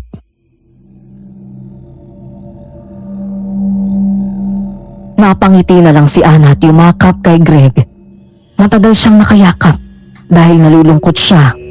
Ganun pa man, nagtitiwala naman si Ana sa sinabi ni Greg. Nang sumunod na araw ay maagang nagbiyahe sina Ana at Greg para magpunta sa Obando. Nang makarating sila doon, ay nakita nila na maraming tao ang naroon na kagaya nila. Mga mag-asawa na humihiling din na magkaroon ng mga anak. Kaya naman masayang hinawakan ni Greg ang kamay ni Ana, tapos ay sinimulan na nilang makisabay sa indayog ng pagsayaw ng iba pang naroon. Patuloy lang tayong umasa na ipagkakaloob din sa atin ang ating kahilingan, mahal ko. Kapag nangyari yon, siguro tayo nang magiging pinakamasayang mag-asawa. Tama ka. Kaya sige lang, sumayaw lang tayo ng sumayaw hanggang sa mapagod tayo. Oo, basta para sa ating mga pangarap, gagawin ko ang lahat. Maghapong sumayaw sa Obando sina Ana at Greg. Hapon na nang umuwi sila. Pagdating sa bahay ay kaagad nagluto ng hapunan si Ana. Matapos ay kumain na sila. Dahil sa maghapong pagod, kaagad silang nakatulog ng mahigana.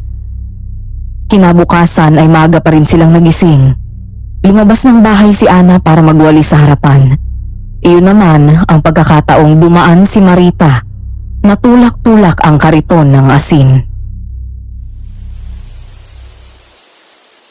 Ana, baka wala ka ng asin dyan. Bumili ka na. Ay naku, ho nga pala, Suki. Malapit ang maubos. Sige nga, takalan mo nga ako para meron akong stock sa bahay. Dumaan ako dito kahapon, saradong bahay mo.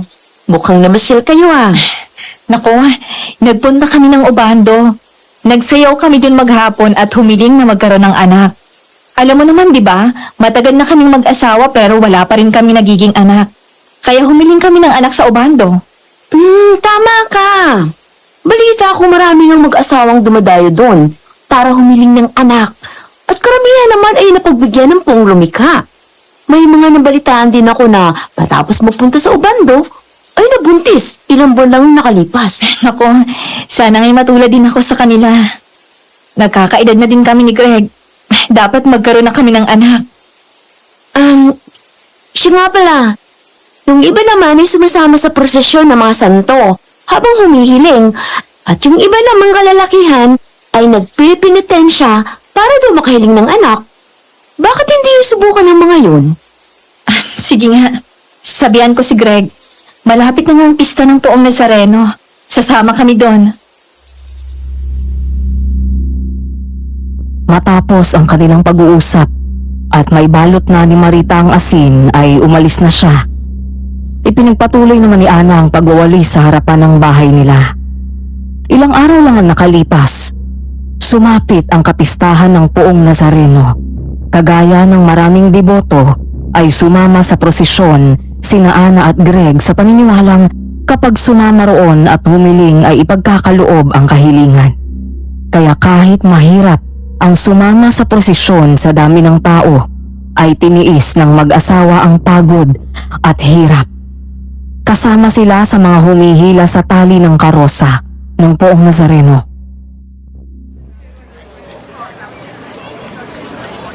Ayos ka lang ba, mahal ko? Kaya mo pa ba? Kung hindi mo na kaya, pwede ka naman ang bumitaw sa lubid.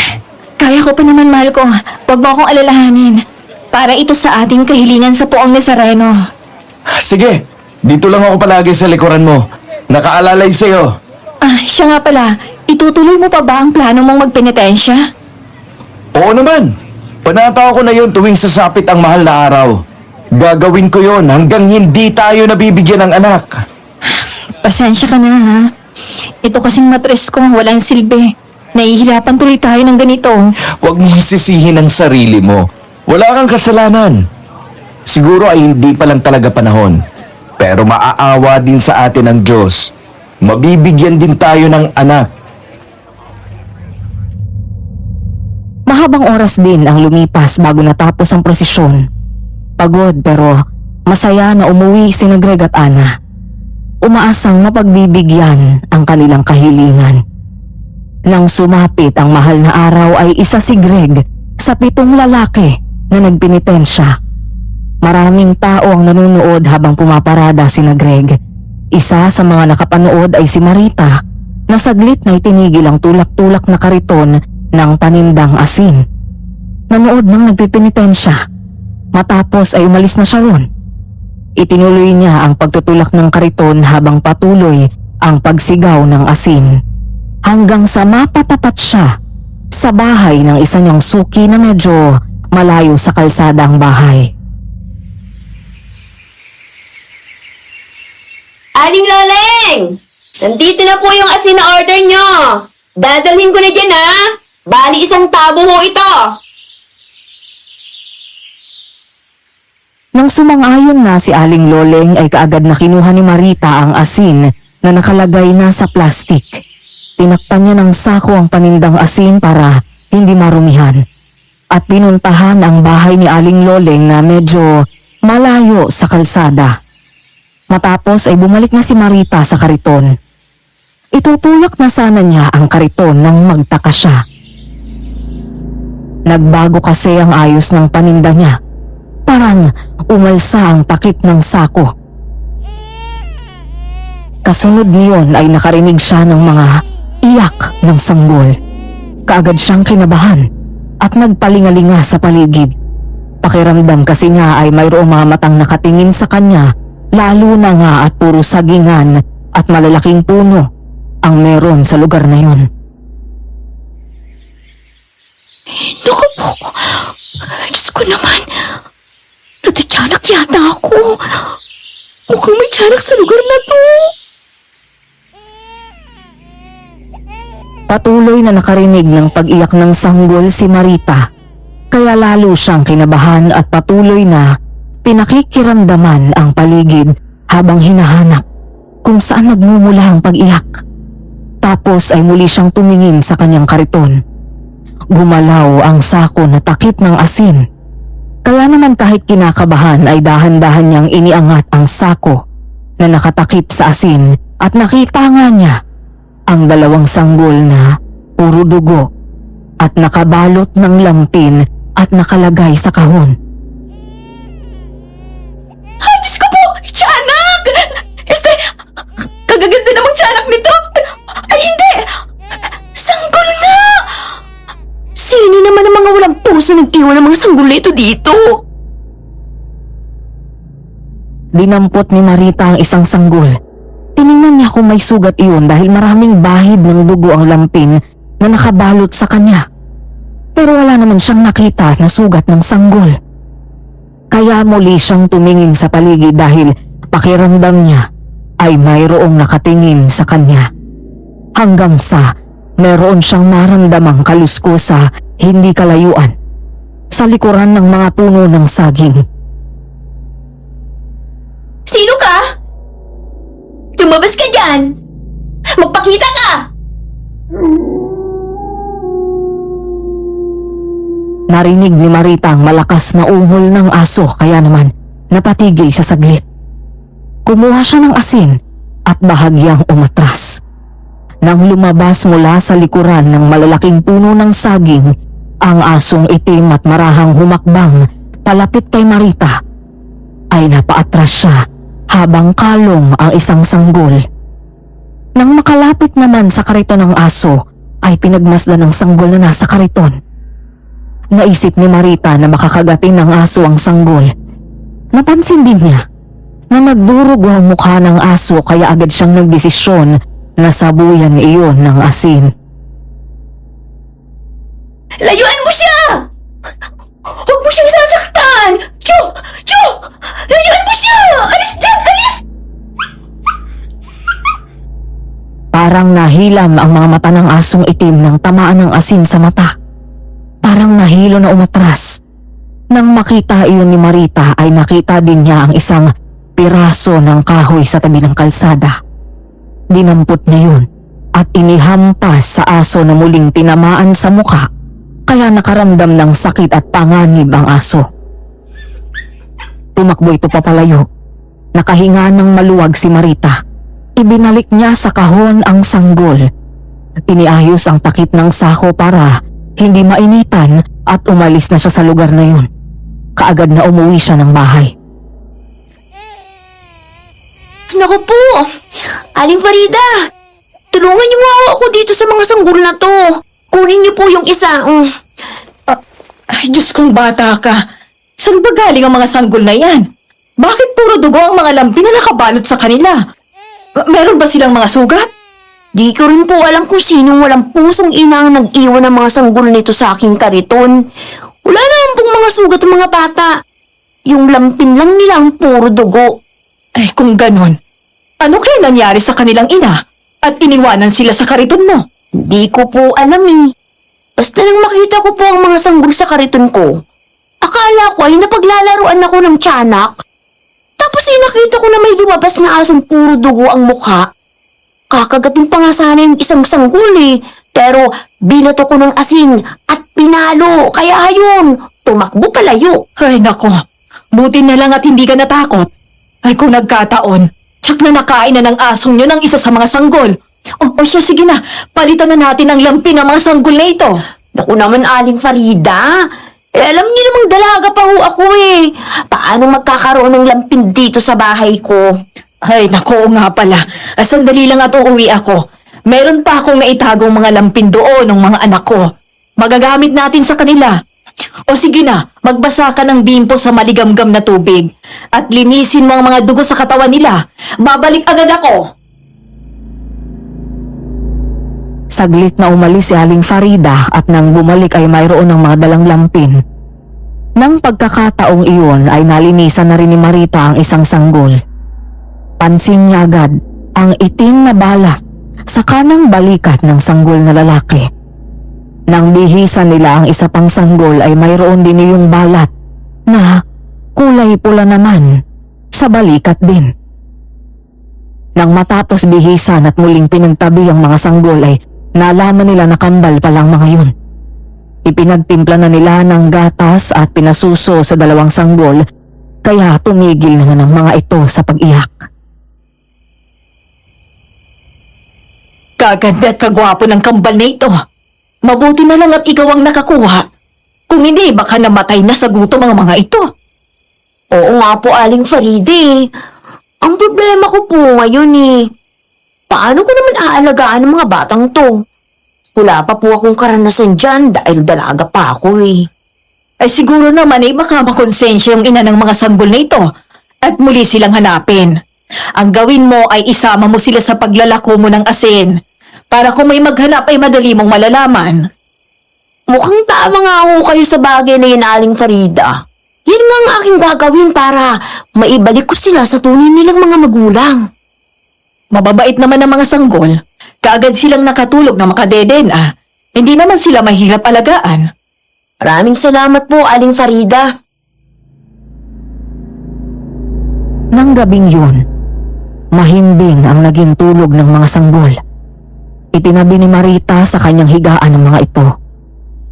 Malalim na ang gabi nang mapabalikwa si Marita. Paano nga ay naramdaman niya ang pagpasok ng malamig na hangin mula sa bintana ng kanyang kwarto. Nagtataka siya kasi bago matulog ay isinara niya ang bintana. Nang isasara na niya iyon ay parang mayroon siyang naaninag na tumakbo palayo ng bintana. Kaya bigla siyang kinabahan. Agad niyang isinara ang bintana at inayos ang lock noon. Muli siyang nahiga sa tabi ng mga sanggol. Kinabukasan, nang magtinda siya ng asin, ay kasama na niya ang mga sanggol na nakalagay sa dalawang kahon. Napadaan siya sa bahay ni Ana. Ang gaganda naman ng mga sanggol na yan. Parang kambal sila, no? Oo, kambal nga sila, Ana. Talagang gwapo at maganda sila. Bakit nandyan sa kariton? Huwag mong sabihin na tindera ka na rin ng mga sanggol. Teka, di ba sabi mo dalaga ka? Paano ka nagkaroon ng mga anak? Oo, dalaga pa nga ako.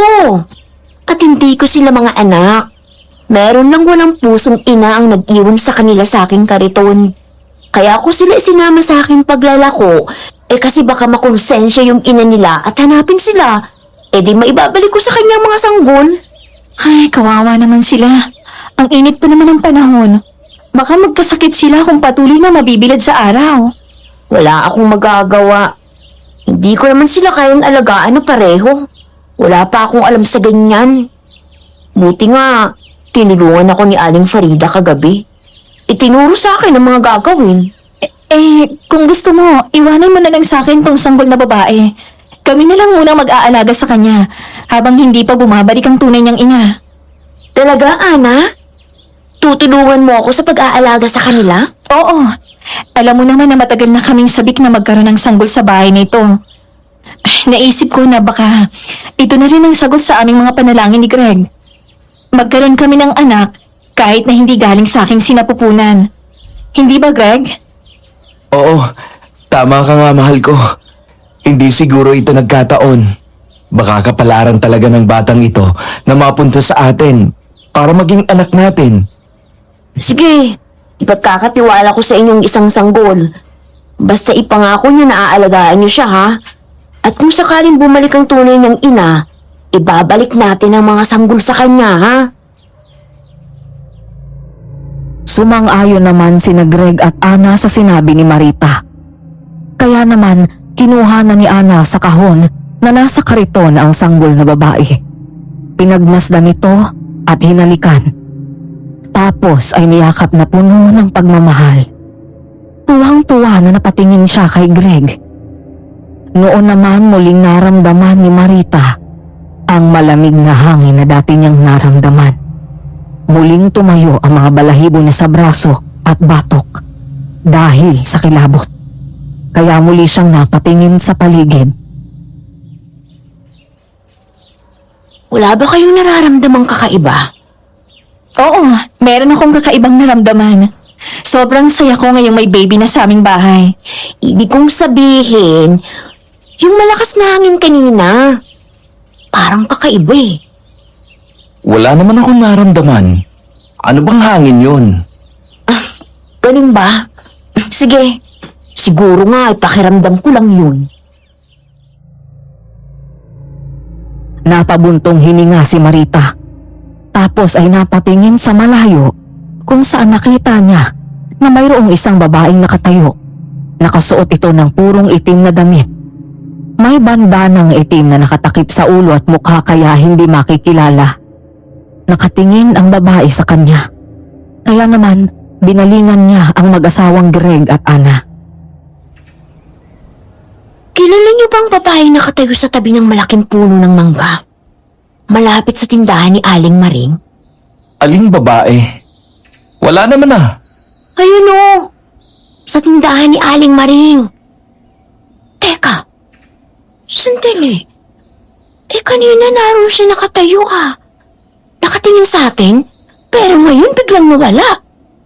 Ay, naku Marita, baka naman napapagod ka lang at nagugutom. Pumasok ka muna kaya sa loob para makapagpahinga. Pati na rin yung sanggol na naiwan sa'yo. Padedehin muna natin, baka gutom na. Oo nga naman Marita. Bilang pasasalamat na din sa pagbibigay mo ng saya sa aming mag-asawa. Tayo na muna sa loob ng bahay. Sabay-sabay na tayong kumain. Sumangayo naman si Marita kina Ana at Greg. Kinalong niya ang sanggol na nasa kariton at pumasok sa loob ng bahay ni Greg. Ganun pa man, ay hindi pa rin niya makalimutan ang babaeng nakita niya kanina. Kaya kahit nasa loob na siya ng bahay ni Ana, ay patuloy pa rin ang pagtingin niya sa labas ng bahay.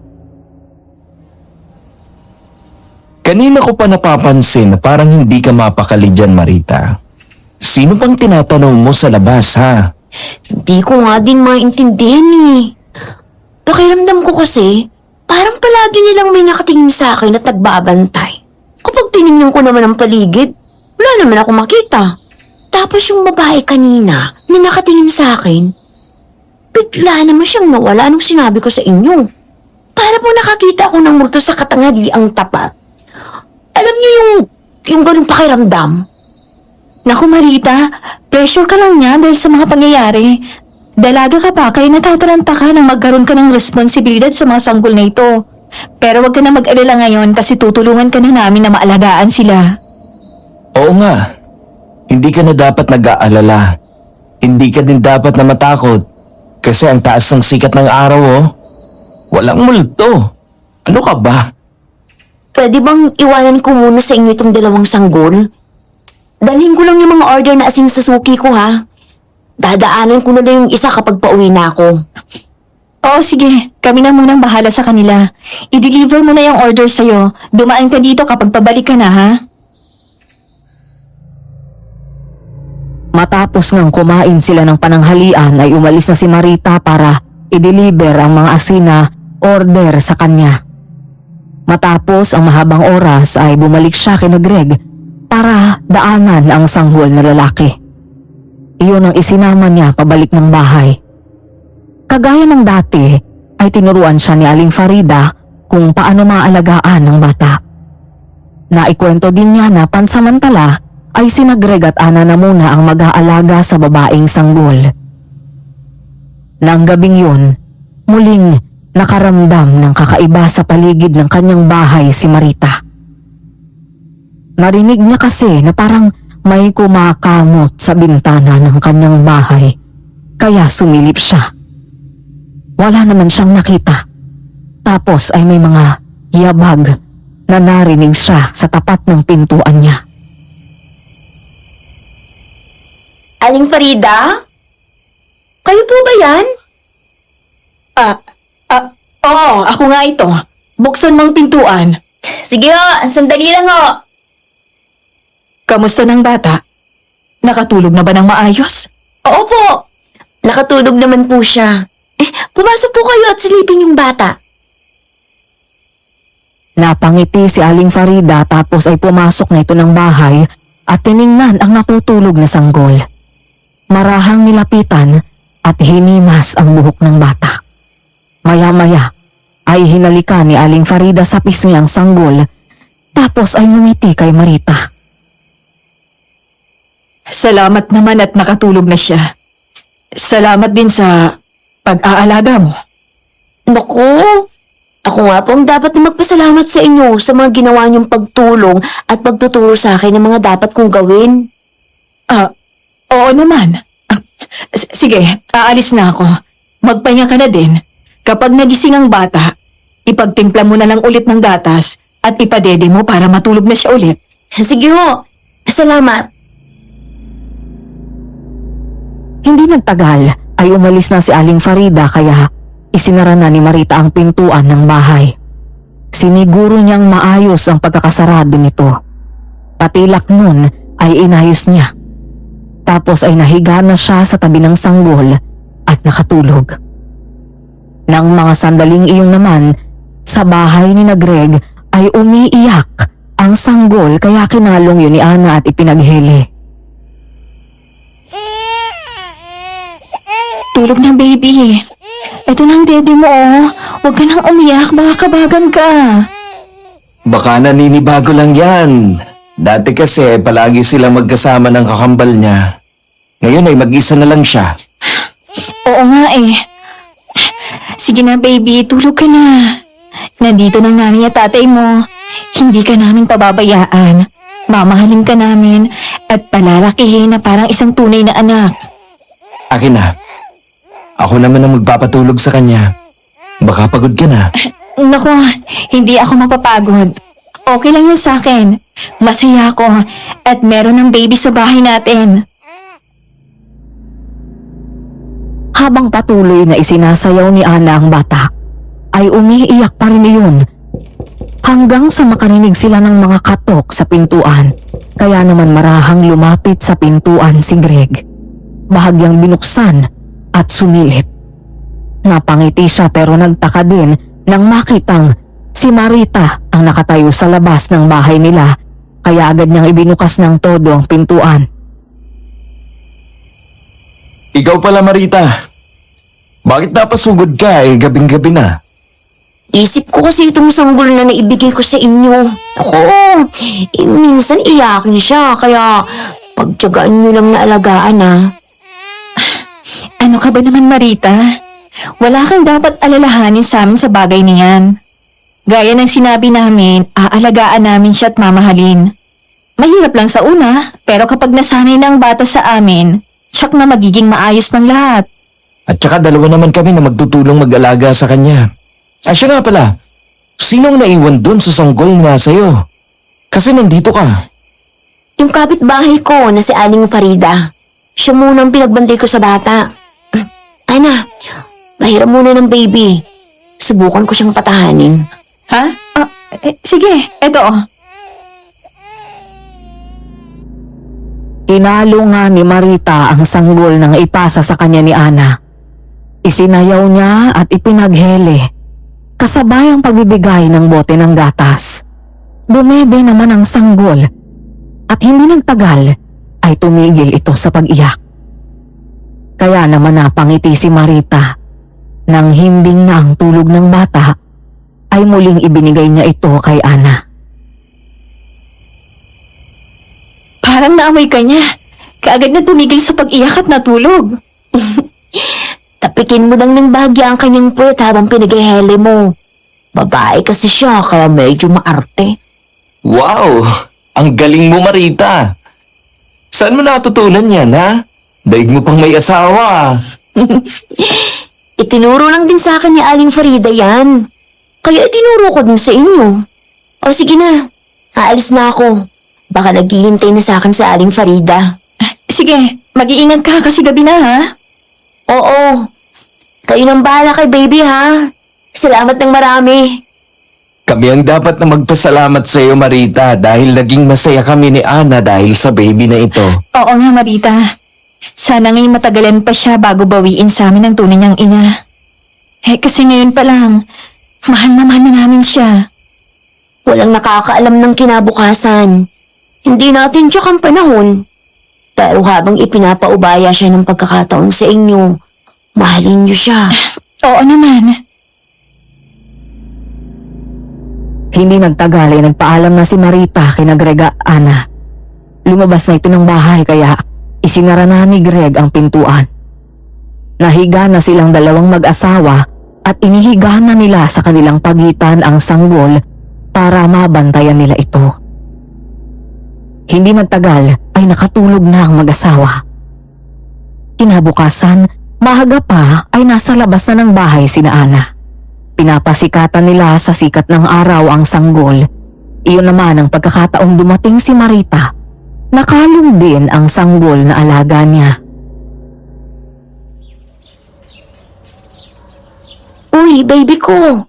Tingnan mo kung sino ang nakikita ko, oh. Ang kakambal mo. Pinapasikatan din sa araw. Uy, Marita, nandito ka pala? Salamat sa pagtulong mo sa akin kagabi, ha? Ha? Anong tulong? Kagabi bang sinabi mo? Oo, kagabi. 12:00 na pero hindi pa din namin mapatulog tong si baby. Nag-iiyak. Hindi ko alam kung paano patatahanin. Tapos bigla kang dumating, kinalong mo at ipinaghele. Tapos binigyan mo ng gatas. Ba tumigil nga sa pag-iyak at nakatulog agad?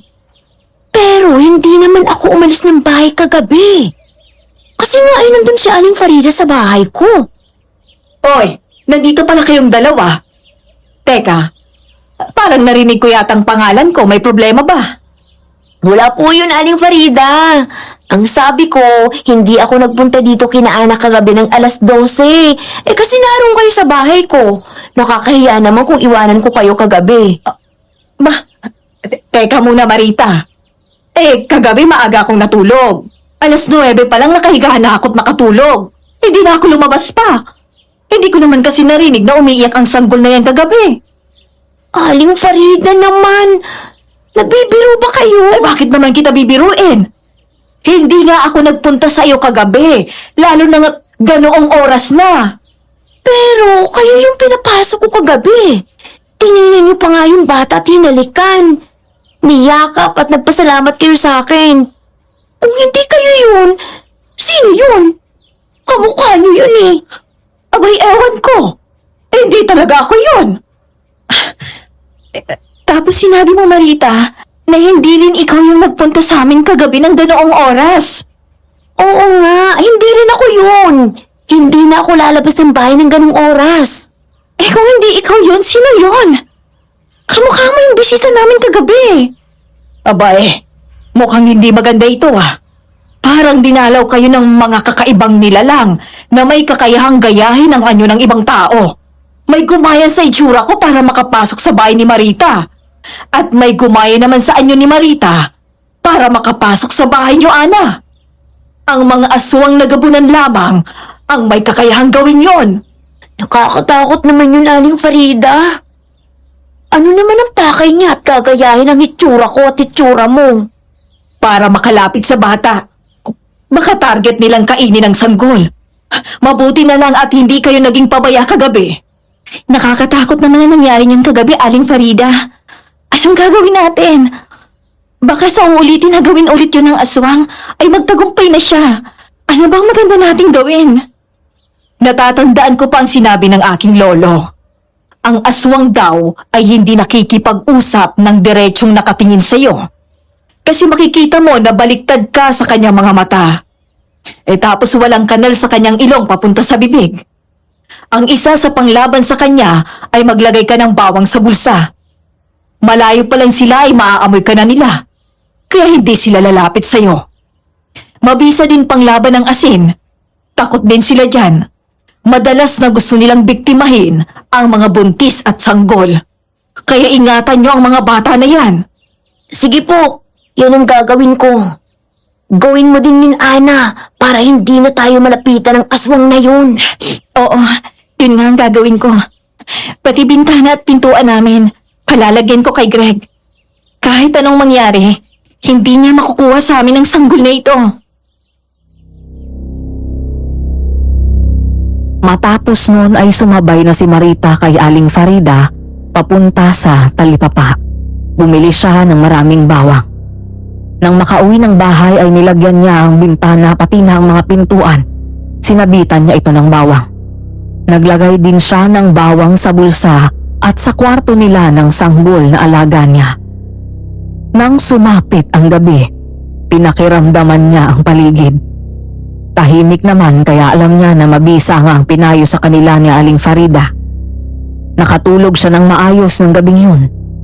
Kaya naman kinabukasan, masigla ang katawan niya nang magising.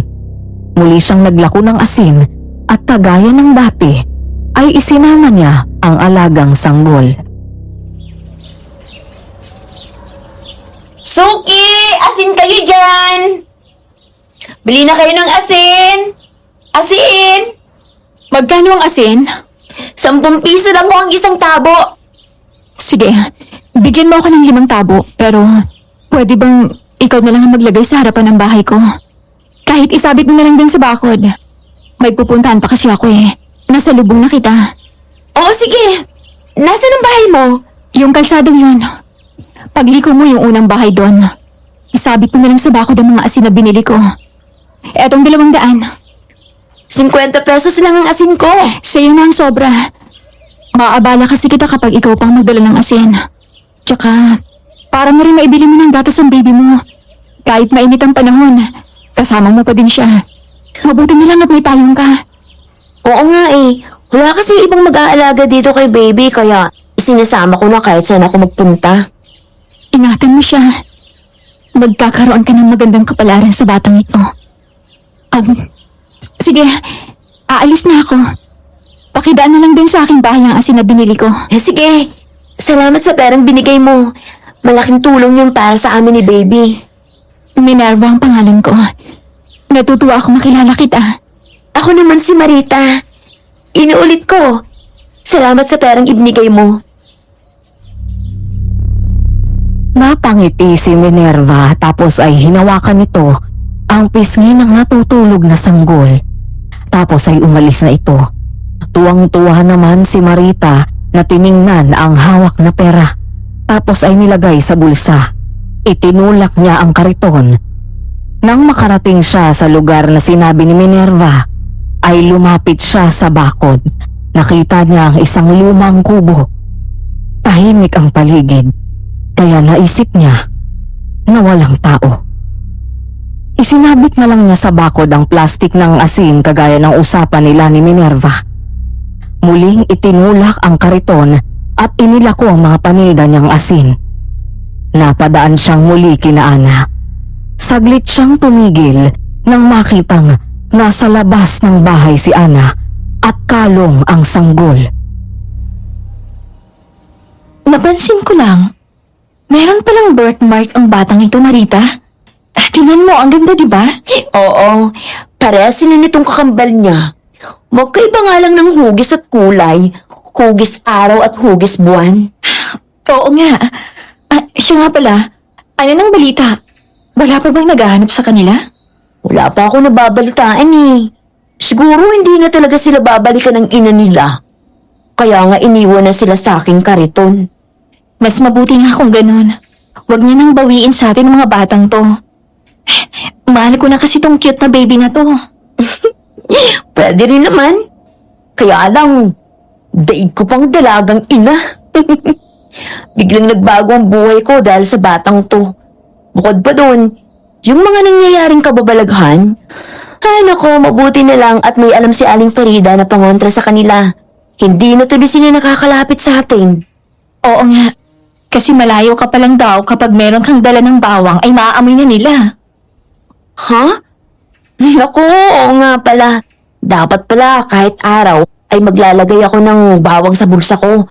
Wala akong dala ngayon eh. Pero di bali, tirik naman ang araw. Wala naman sigurong aswang. Nagtawanan pa sina Ana at Marita. Tapos ay napatingin sa lalaking nasa hindi kalayuan. Nakatambay sa harapan ng isang maliit na tindahan. Pansin ni Marita na kanina patingin ng tingin sa kanila ang lalaki. Kapag titingnan naman nila ay ibabaling ng lalaki sa ibang direksyon ang paningin. Kilala mo bang lalaking yun, Ana? Kanina patingin ng tingin sa atin ah. Hindi eh. Kanina pa nga nakatambay dyan. Paglabas ko ng bahay, nakita ko na siya dyan. Baka may hinihintay lang. Tama Tama ka nga. Merong hinihintay. Ayun o, may lumapit na dalawang lalaki at kinausap siya. Mukhang hindi sila mapagkakatiwalaan. Parang hindi gagawa ng mabuti. Tingnan mo, lahat sila mahahaba ang balbas at ang mga buhok. Puro nakasuot ng itim na damit. Ang weird nila, di ba? Oo nga no. O siya, sige na. Ilalako ko lang doon natitira kong paninda para makauwi na. Sige, ingat ka. Nang makaalis na si Marita ay pumasok na sa loob ng bahay si Ana. Napansin kasi ni Ana na ang tatlong lalaki ay nakatingin pa rin sa kanya. Nang makapasok sa loob ng bahay ay kaagad na isinara ang pintuan. Sumilip siya sa siwang ng bintana. Nalaman niya na wala na sa tindahan ang tatlong lalaki. Nang umuwi si Greg ay gabi na galing sa trabaho. Ang sanggol na nasa duyan agad ang nilapitan nito at hinalikan niya sa pisngi. Kumusta na bang aking prinsesa? Ayos naman siya maghapon. Puro tulog lang ang ginawa niya kaya nagawa ko pa rin na magluto at maglaba. Nasasanay na siya sa atin. Maya-maya lang ay kumislot ang sanggol. Tapos ay umiyak na parabang nakaramdam ng panganib. Kaya naman kaagad na kinalong ni Ana. Kasunod nun ay narinig nila ang malakas na pagtahol ng aso nila na nakatali sa labas ng bahay. Kaya lumapit sa bintana si Greg at sumilip. Iginala sa paligid ang paningin at wala namang makitang tao si Greg sa labas ng kanilang bahay. Tahan na, baby ko. Mahal, parang may tao yata. Kanina pa taon ng taulang aso natin ah. May tao yata sa labas. Oo nga eh. Pero kanina ko pa nga tinitingnan. Wala naman ako makita kung sinong tinatahulan niya. Sa bagay, tatawag naman yun kung may bisita tayo. Baka napadaan lang. Tinahulan lang ng aso. Anong nangyayari, Greg? Huwag kang lalabas. Kahit ano ang mangyari, ha? Titingnan ko lang ang alaga nating aso. Sige, mag-iingat ka. Yung bata, bantayan mong mabuti. Marahang binuksan ni Greg ang pintuan. Sumilip. Nang walang makita ay marahang lumabas si Greg. Iginala sa paligid ang paningin. Sa tulong ng liwanag ng buwan at gamit ang hawak na flashlight, ay tinanglawan ni Greg ang paligid. Wala namang nakita ito na kahit ano maliban sa mga halaman sa paligid. Kaya pinuntahan na niya ang alagang aso. Nagulat siya nang makitang patay na ang alagang aso. Wasak ang katawan niyon at nagkalat ang dugo. Nanlaki ang mga mata ni Greg. Nakadama ng takot lalo na nang meron siyang maramdaman na kumilos sa likuran ng makakapal na halaman. Tinanglawan ni Greg ng flashlight ang halaman. May malaking aso na tumakbo paalis doon. Nang gumalaw ang mga sanga ng punong santol, ay kaagad yung tinanglawan ni Greg. Nakita niya ang isang aswang na naroon. Bago pa makapasok ng bahay si Greg ay dinamba na siya ng aswang. Mga kapitbahay! Tulong! Inaaswang kami! Sa klolo! Diyos ko! Greg! Mga kapitbahay! Tulungan niyo kami! Huwag kang lalabas ng bahay, Ana. Ingatan mong ating anak. Mga kapitbahay! Tulong! Tulungan niyo po kami! May aswang dito! Sa kagustuhan ni Greg na maipagtanggol si Ana at ang sanggol ay nilakasan ni Greg ang loob niya. Nagpambuno sila ng aswang na dumamba sa kanya. Nang makabuelo siya ay tinaga niya ang aswang. Tinamaan ito sa kamay. Nasugatan ito pero muling dinamba si Greg. Muli silang nagpambuno. Nakita ni Greg na isang aswang pa ang pumasok sa loob ng bahay nila. Ana, magkulong ka sa kwarto. Dalian mo! Greg! Greg, nasan ka na? May aswang dito! Mga halimaw kayo! Tigilan niyo na kami! Nang sunggaban si Greg ng kalaban, ay nasakmal ang kaliwang kamay niya. Napasigaw sa sakit si Greg pero hindi nasiraan ang loob. Buong lakas niyang itinusok sa katawan ng aswang ang hawak na itak. Tumagos yun sa katawan ng aswang. Napaatras ito. Natutok nito ang nagdurugong sugat. Iyon naman ang pagdating ng ilang kapitbahay ni na Greg at pinagtulungan nilang patayin ang aswang. Ang ikalawang aswang naman pumasok sa loob ng bahay ni na Greg at ginalugad nito ang bahay nila para hanapin sina Ana. Nang mapansin nito ang mga nakasabit na bawang sa pintuan ng kwarto, ay napaatras ito na para bang hindi matagalan ang amoy ng bawang. Pero hindi nagtagal ay kumuha ng buwelo ang aswang at binalya ang pintuan. Nang mawasak ang pintuan, ay pumasok sa kwarto ang aswang. Greg! Tulungan mo kami! Napasok na kami ng aswang! Nasaan ka ba, Greg? Ana! Ana! Nandiyan na ako! Walang iyak, halimaw ka! Umalis ka dito! Layuan mo kami! Umangil ang aswang tapos ay kinalmot nito si Ana. Bumaon sa braso ni Ana ang matatalim na kuko nito. Nagkaroon si Ana ng malalim na sugat. Dahilan para mabitiwan niya ang sanggol. Itinulak si Ana ng aswang tapos ay dinampot ng aswang ang sanggol at tumalon palabas ng bintana. Nawasak ang bintana ng kwarto. Iyon naman ang pagkakataong nakapasok na ng bahay si Greg. Ana, mahal ko. Mabuti ligtas ka. Yung bata! Kinuha ng aswang yung bata! Abulin mo siya! Mawiin mo ang anak natin! Ha? Natangay niya ang sanggol? Wala akong nagawa! Nakuha niya ang anak natin, Greg! Tumalon siya sa bintana! Sige, dito ka lang. Hahabulin namin siya. Nang lumabas ng bahay si Greg ay ipinaalam niya sa mga kalalakihang nasa labas ng bahay ang ginawa ng aswang sa sanggol. Kaya naman nagkaisa ang mga kalalakihang naroon na habulin ang aswang. Gamit ang malalakas na flashlight ay sinundan nila ito.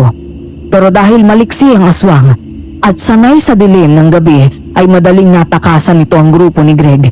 Pero hindi matatakasan ng aswang na may dalang sanggol ang isa pang aswang na humarang sa daraanan nito.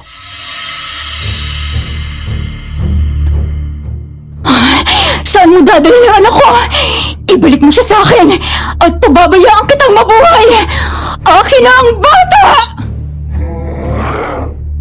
Pero sa halip na ibigay ng aswang ang sanggol, ay akma nitong kakagatin ang sanggol. Kaya naman dinamba na ito ng isa pang aswang.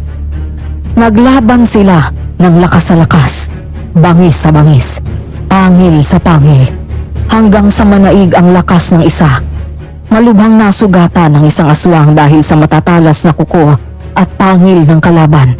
Kaya dinampot ng nanalong aswang ang sanggol. Iyon naman ang pagkakataong dumating sina Greg. Nakita nila na isang babae ang may dala sa sanggol. Ayun ang aswang! Habulin natin! Dala pa din niya ang anak ko! Mabilis na tumakbo sa dilim ang aswang na may dala sa sanggol hanggang sa maglaho sa kadiliman.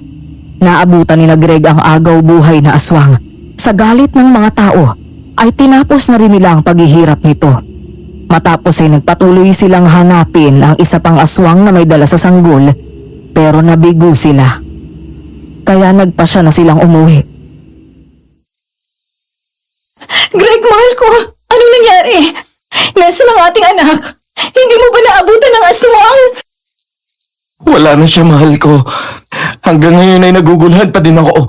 Nang habulin namin ang aswang na tumangay sa anak natin, nakarating kami sa kakahuyan. Doon nakita namin na may dalawang aswang din na nag-aaway. Isa yung namatay at isa yung tumangay sa sanggol. Kaya naguguluhan ako. Masakit para sa akin. Namawala siya. Wala akong nagawa.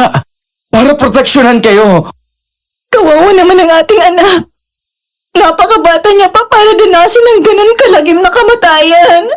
Wala na tayong magagawa. Saglit lang siyang ipinahiram sa atin ng kapalaran.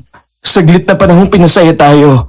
Pero ang kapalit pala ay walang kasing sakit sa kalooban. Marco, si Marita, yung sanggol kay Marita, siguradong nasa panganib din sila. Anong ibig mong sabihin? Dati kasi kung natatandaan mo, nung gabi na hindi natin mapatigil sa pag-iyak ng sanggol, may dumating na kamukha ni Marita. Aswang pala yon. Hindi yun si Marita. Dahil ng pagkakataon yon, ay nasa bahay daw niya si Aling Farida. Pero hindi yun si Aling Farida. Aswang din yon. Ang ibig mo bang sabihin? Sabay tayong dinalaw ng aswang ng gabing yun? Oo. Kaya kung sinalakay tayo ngayon ng aswang, sigurado na ganito rin ang mangyayari kay Marita ngayon. Kailangan natin siyang puntahan at tulungan. Sige, pero kailangan na muna nating gamutin ang sugat mo. Kaya kung tiisin to, ang mahalaga ngayon ay si Marita at ang sanggol. Baka mapahamak din sila. Noon din ay lumabas ng bahay sina Ana at Greg.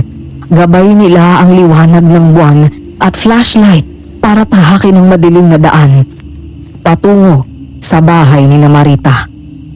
Habang nasa daan sila ay palingalinga ang mag-asawa. Paano ay nararamdaman nila na parabang mayroong nakasubaybay sa kanila. Kaya tumigil sila sa paglakad at tinanglawan ni Greg ang paligid. Nakita ng mag-asawa ang paggalaw ng mga sanga ng puno dahil sa malakas na hangin. Kasunod ang paglangit-ngit ng mga puno ng kawayan. Bakit, Marco? Para kasing mayroong sumusunod sa atin kanina pa. Parang gusto tayong pigilang makarating kina Marita. Kahit anong mangyari, kailangan nating makarating kina Marita. Kailangan niyang malaman ang nangyari sa atin para makapaghanda siya. Sana lang ay hindi pa tayo huli. Kagaya ng kwento mo. Baka sinasalakay na din siya ng aswang sa mga oras nito. Kung gano'n ay tayo na, kailangan nating makarating agad doon kina Marita. Ipinagpatuloy nga nila ang paglalakad hanggang sa makarating sila sa bahay ni Marita. Napansin naman kaagad ni Ana at Greg na tahimik ang paligid. Kaya marahan silang kumatok sa pintuan ni Marita. Kaagad din naman na bumukas ang pinto nang marinig ni Marita ang boses ni Ana. Pumasok sila sa loob ng bahay kaya hindi nila napansin na nasa hindi kalayuan lang ang dalawang lalaking sumusunod sa kanila. Nagkatinginan ng dalawang lalaki dahil tama lang ang ginawa ng mga ito na sundan sina Ana at Greg para malaman kung nasaan ang isa pang sanggol. Anong nangyari sa inyong mag-asawa? Bakit puro kayo sugat? Marita, nasa ng sanggol? Nasa duyan. Natutulog na siya. Teka, sandali. Ang dami niyong sugat Sinalakay kami ng aswang at nakuha ang sanggol na nasa amin. Hinabol ko siya pero hindi ko na nagawang mabawi ang sanggol. Nakakatakot ang babaeng aswang na yon kasi kahit ang kalahi niya ay pinatay niya. Ang ibig mo bang sabihin ay pinag-agawan ng dalawang aswang ang sanggol na nakuha sa inyo? Oo, yung nanalong aswang sa nangyaring labanan ang tumangay sa sanggol. Nakakaawa siya. Hindi niya sana sinapit ang malagim na kamatayan sa kamay ng aswang kung nagawa ko siyang proteksyonan. Kaya kami napasugo dito ay para bigyan ka ng babala. Naisip ko na dati, sabay tayong sinalaki ng aswang. Kaya nag-alala ako. Mabuti naman at ligtas kayo dito. Oo. Hindi sila basta-basta makakalapit dito kasi maraming bawang ang isinabit ko sa pintuan at bintana ng bahay ko. Huwag kang pakasiguro. Kasi sa amin ganito rin. Pero porsahan kaming pinasok at kinuha ang sanggol.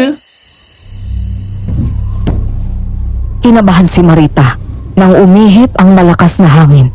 Kumalampag ang yero ng bahay niya. Kasunod ay gumalaw ang mga sanga ng puno sa paligid ng bahay. Maya-maya lang ay meron silang narinig na malalakas na yabag sa bubungan ni Marita. Kaya natigilan at nagkatinginan ang tatlo. Napatingin sila sa bubungan ng bahay. Parang may naglalakad sa bubungan. Nandito na ang aswang. Yung bata, bantayan ninyo ni Ana. Oo, Marita, kunin mong sanggol sa duyan. Greg, marunong ka bang gumamit ng baril? May naiwang baril ang lolo ko dito. Meron ding mga bala. Sige, nasaan ang baril, Marita? Yung aparador na yan, buksan mo. Sa gawing ibaba, nandiyan ang shotgun at ang mga bala. Mabuti naman kung ganon. Kinuha nga ni Greg sa loob ng aparador ang shotgun. Nilagyan niya ng bala at ikinasa. Sumilip siya sa bintana. Nang walang makita sa labas, ay lumapit sa pintuan at muling sumilip. Wala ring nakita si Greg kaya natitiyak nito na sa bubungan o nasa mga puno na malapit sa bahay ni Marita ang mga aswang. Hindi tayo dapat maghintay sa pagkilos nila. Kagaya ng nangyari sa amin. Dapat mauna na tayong gumawa ng ingay at tumingi ng tulong sa mga kapitbahay bago pa tayo pasukin dito ng aswang. Tama ka, mahal ko. Kapag nabulabog ang aswang, aalis yan. Kagaya ng dumating yung mga kapitbahay natin. Sige, yun ang gawin natin para magising ang mga kapitbahay ko. Lalabas ako ng bahay. Alam kong nasa bubungan ng aswang. Kapag nagpaputok ako, sumigaw kayo at tumingi ng tulong sa mga kapitbahay. Dala ni Greg ang baril niya at flashlight nang lumabas ng bahay. Tinanglawan ang bubungan ng bahay. Isang pusa ang nakita roon ni Greg. Sa pagkabigla nito ay pinaputukan ang pusa. Nakatalo naman ang pusa bago tamaan ng bala. Nasundan pa ni Greg ng flashlight kung saan tumalon ang pusa at doon ay nakita ni Greg ang aswang na nasa tabi ng puno. Muling pinaputukan ni Greg ang aswang pero nakapagtago ito sa malaking puno. Nang lapitan ni Greg ang puno, wala na roon ang aswang. Nakaakyat na ng mabilis sa puno. Tulong! Saglana! Tulungan niyo kami! May aswang dito! Tulong! Aling Farida! Tulungan niyo kami! Saklolo! Inaaswang kami! Mga kapitbahay! Tulong! May aswang dito! Naglabasa naman ang mga kapitbahay ni Marita na nakarinig sa magkakasunod na putok ng baril at narinig din ang paghingi nila ng tulong. May dala pang itak si Aling Farida nang lumabas ng bahay at pumasok sa bahay ni Marita. Ang mga kalalakihan naman ay tinulungan si Greg para hanapin sa paligid ang aswang gamit ang malalakas na flashlight. Pero hindi na nakita ang aswang dahil umalis na ito nang mabulabog ang mga taong naroon. Marita, ano yung nangyari? Nasaan ang bata? Ligtas naman po kami. Kaya lang, ang kakambal po nitong inaalagaan ni Ana at Greg. Wala na. Nakuha na ng aswang. Ay, Diyos ko. Kaya pala puro sugat ka, Ana. Dapat malinisan ang sugat mo. Baka ma-infeksyon yan. Opo, Aling Farida. Wala nang sanggol. Nilapan na ng mga halimaw na yon. Napakasama nila. Kahit ang mga walang malay na batay, pinatay nila. Kagaya nga ng sinabi ko sa inyo, mga buntis at mga sanggol ang gusto ng mga aswang. Hindi sila titigil hanggang hindi nila nagagawa ang gusto nila. Kaya doble ingat ang kailangan mong gawin, Marita. Kala ko po ba takot sila sa bawang? Bakit nagawa pa din nilang pasukin ang bahay nila, Ana? Nagawa din na makalapit dito sa bahay kong aswang. Oo, tama ka. Magandang pangontra ang bawang sa aswang. Pero merong malalakas na aswang na kayang tagalan ang amoy ng bawang. Kagaya ng mga aswang na sinasabi nyo. Nakakatakot naman sila, Aling Farida. Baka masirahan ako ng ulo sa takot kapag nakaharap ko ang aswang na yun. Kailangan mong maging matapang para sa sanggol na alaga mo, Marita. Kapag natakot ka at naging mahina, mapapahamak siya. Kakayanin ba yun ang konsensya mo? Tama si Aling Farida, Marita.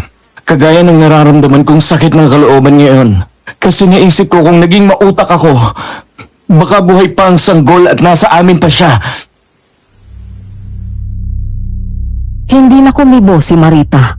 Pinagmasdan na lang ang kalong na sanggol habang natutulog yun. Niyakap niya ito. Paano nga ay napamahal na din sa kanya ang bata kahit ilang araw pa lang silang nagkakasama. Huwag kang mag-alala, baby. Hindi kita pababayaan.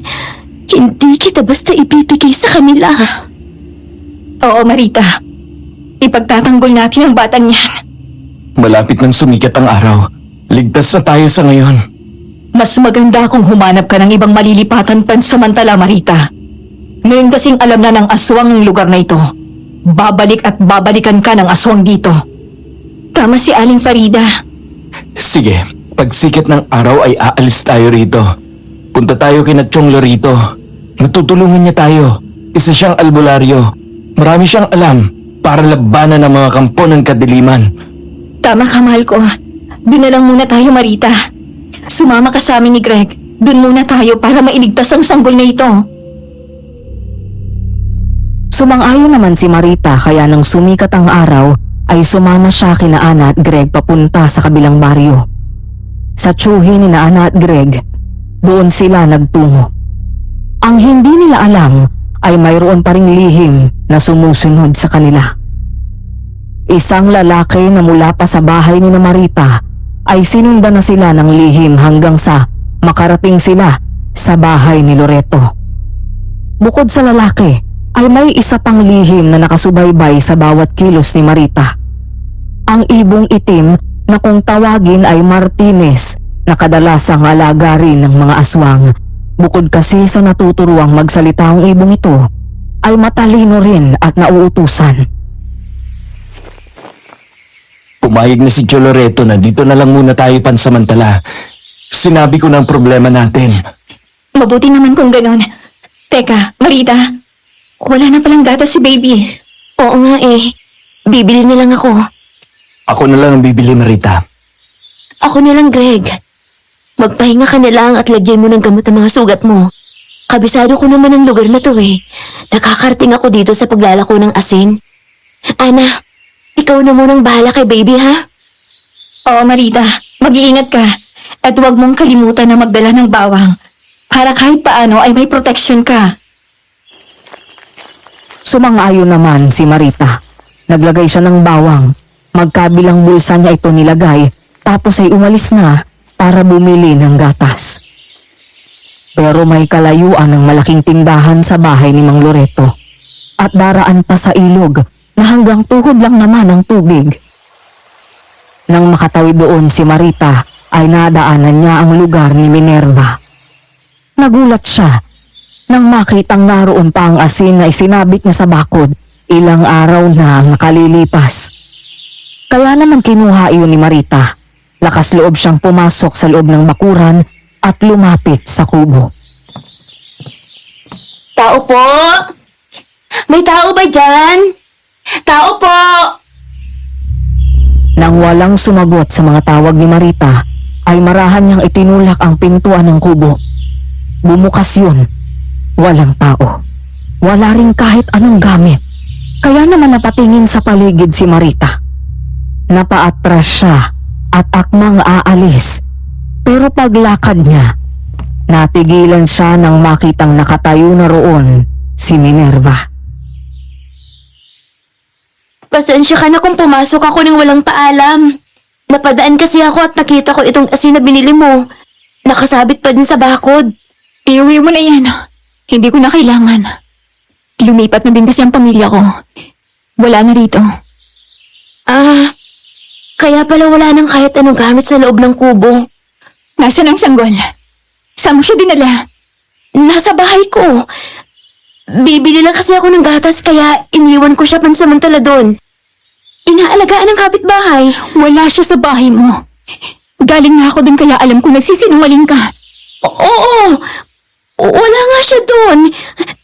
Teka, bakit mo naman siya hinahanap? Ibigay mo na ulit siya sa akin. Makakaya ko na siyang alagaan muli. Ano ibig mong sabihin? Anong alam mo tungkol sa sanggol na inaalagaan ko ngayon? Ako ang tunay nilang ina. Maluwang naging sugat ko ng mga panahon yun. Tinutugis ako ng aking mga kaaway. Inisip ko ang kaligtasan ng kambal kong anak. Kaya inilagay ko sila sa kahon at iniwan sa kariton mo. Tapos ay nagpahabol ako sa mga kalaban para ilayo sila. At upang iligaw, nang balikan ko ang aking mga anak, sinabuyan mo ko ng asin sa mukha. Nakita ko ang pagmamalasakit mo sa kanila. Kaya naisip ko na ipaubaya muna sila sa iyo habang nagpapagaling ako ng sugat. At isa pa, hindi pa alam ng aking mga kaaway ang kinilalagyan nila. Ikaw yung malaking aso na akala ko ikakagat sa mga sanggol. Kaya sinabuyan kita ng asin. Ibig sabihin, aswang ka? Tama ka. Isa nga akong aswang. Ako din ang bumisita sa iyo ng gabi para makita ko ang aking anak. Ginaya ko ang itsura ni Aling Farida. Ginaya ko rin ang itsura mo para makapasok sa bahay ng kaibigan mong si Ana. Para makita ang isa pang anak ko. Kaso ay natuklasan ng aking mga kalaban kung nasaan ang aking mga anak. Huwag kang lalapit sa akin. Isasabi ko sa iyo ang asin na to. Tsaka may dala akong bawang. Malalapnos ang bibig mo kapag naipakain ko sa iyo yun. Huwag mo akong lalapitan. Nang makita ni Maritang napaatras si Minerva ay nagmamadali siyang tumakbo.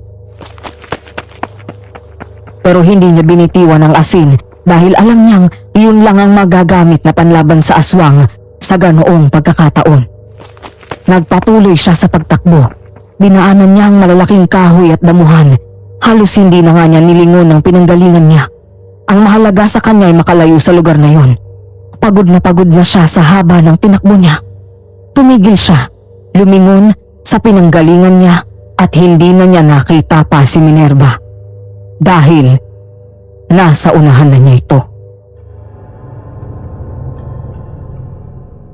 Naku naman! Ang bilis mo namang makarating dyan! Paano man ang awa? Huwag mo akong sasaktan! Huwag ka mag-alala. Hindi kita sasaktan. Malaki ang utang na loob ko sa iyo sa ginawa mong pag-aalaga sa aking mga anak. Kami ang lahi ng mga aswang na hindi nananakit ng tao. Kaya galit sa amin ang kalaban naming angkan ng mga aswang. Dahil mga ugaling hayop sila. Kung ganun, ang mga aswang nananakit kina Ana at tumangay sa sanggol ay kalaban ng iyong angkan?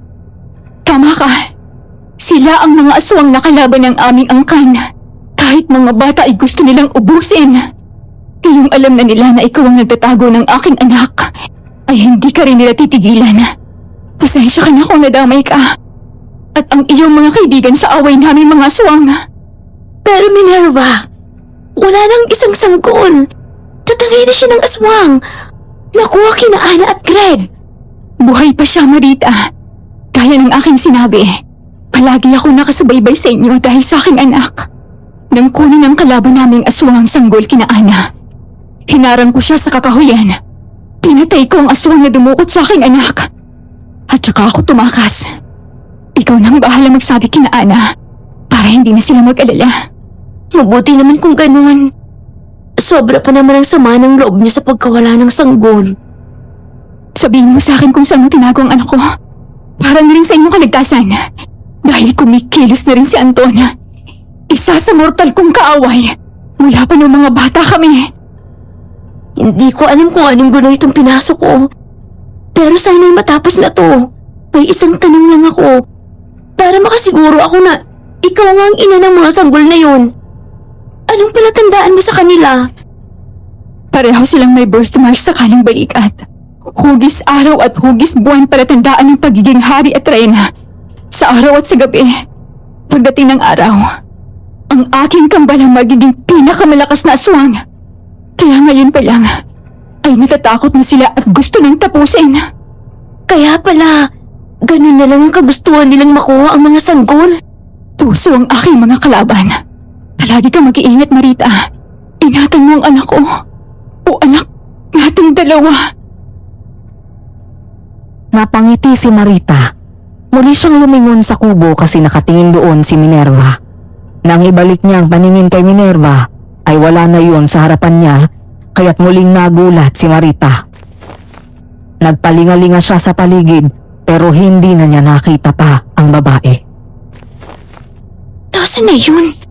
Magulo din kausap itong si Minerva eh. biglang lilitaw at bigla ring nawawala. Gustong kunin ng anak tapos iiwanan naman nandito. Ay naku, ang hirap intindihin. Nang hindi niya na makita pa si Minerva ay umalis na siya. Nang marating niya ang malaking tindahan ay bumili siya ng gatas at bumalik na kina Ana at Greg. Nang gabing yun, muling sumalakay ang dalawang aswang dahil alam na ng mga ito ang pinagtataguan ni Marita. Puwersahang pinasok ang bahay ni Mang Loreto. Desperado na makuha ang sanggol. Marita, Ana, kayo nang bahala sa bata. Tumakas na tayo. Oo, Ana. Tayo na. Dito tayo sa likod bahay dumaan. Sige, susunod ako sa inyo. Ilang ulit na pinaputukan ni Greg ang mga aswang pero nailagan yun. Dinamba nito si Greg pero tinulungan naman ito ni Loreto gamit ang buntot pagi. Namilipit sa sakit ng katawan ng aswang ng 3 beses na tamaan ng buntot pagi. Sinamantala naman yun ni Greg. Pinaputukan niya ang aswang. Sapul sa dibdib. Agaw buhay nang bumagsak. Sinamantala yun ni Marita at Edna. Tumakbo sila papalayo. Gulat sila nang makita na isang aswang nagabunan ang humabol sa kanila. Higit na mas mabilis yun kaya naabutan sila at naharang. Anong gagawin natin, Marita? Eddie, ano, Marita? Eddie, tumakbo ng mabilis! Tayo na! Muli ngang tumakbo si Marita at Ana hanggang sa madapa si Ana. Nalingon naman siya ni Marita. Sinabi nito kay Marita na iligtas na niya ang sarili. Kaya naman tumakbo na ito ng tuloy-tuloy. Hinabol naman siya ng aswang nang muling masukol ng aswang si Marita. At dadambahin na sana siya ay may isa pang aswang na dumating at kinalaban niyon. Nagpagulong-gulong ang dalawang aswang at nagtagisan ng bangis at lakas. Si Marita naman ay pagod na at hindi na ito makatakbo. Sobra na din ang takot niya kaya pinanood niya lang ang naglalaban na aswang. Matapos ang ilang sandali, isang aswang ang nanatiling nakatayo. Binalingan ng aswang si Marita at marahang nilapitan. Kasunod nun ang pagpapalit anyo nito. Ito pala ay si Minerva. Sinabi ko na sa'yo, palagi ako nakasubaybay sa'yo. Hindi ako papayag na saktan nila ang aking anak. Naku, Minerva. Akala ko'y katapusan ko na. Mabuti naman at ikaw ang nanalo. Eto ng anak mo. Ibabalik ko na siya sa'yo. Maraming salamat, Marita. Hindi ko makakalimutan ang lahat ng mabuti mong ginawa sa aking mga anak. Mabait ka. Kaya magkakaroon ka ng magandang kapalaran. Kusang loob ang ginawa kong pag-aalaga sa kanila. Hindi ako naghihintay ng anumang kapalit. Ang malaman kong ligtas niya sila, ay kasiyahan ko na. Marita, salamat ulit. Nang makuha na ni Minerva ang sanggol kay Marita, ay tumakbo na ito sa kadiliman at naglaho. Kaya nang dumating sina Ana at Greg kasama si Mang Loreto, ay nalaman nila na nakuha na ng aswang ang sanggol. Inilihim na ni Marita ang tunay na nangyari para na rin sa katahimikan ng lahat. Wala na tayong magagawa. Wala na ang mga sanggol na ipinahiram lang sa atin. Binawi na sila ng kadiliman. Niyakap na lang ng umiiyak na si Ana si Marita. Tapos ay umalis na sila sa lugar na iyon. Bumalik sa bahay ni Mang Loreto, doon na naghintay ng pagsikat ng araw. Nang lumiwanag na ay saka ipinasya nilang bumalik sa kanilang mga bahay. Ayon sa lolo ko, matagal bago naging maayos ang lagay ni Ana dahil sa nangyari. Inakala kasi nito na nakain na ng aswang ang dalawang sanggol. Kaya ipinagtapat na rin ni Marita ang buong katotohanan kay Ana para mapanatag na rin ito. At makalipas ang ilang buwan ay nagbuntis si Ana, bagay na pinapangarap nilang mag-asawa. Si Marita naman ay matagal bago nakapag-asawa at ang kanyang karanasan ay paulit-ulit niyang ikinukwento sa kanyang mga naging anak at apo. Kabilang na roon ang lolo ko na anak ni Dadang Marita.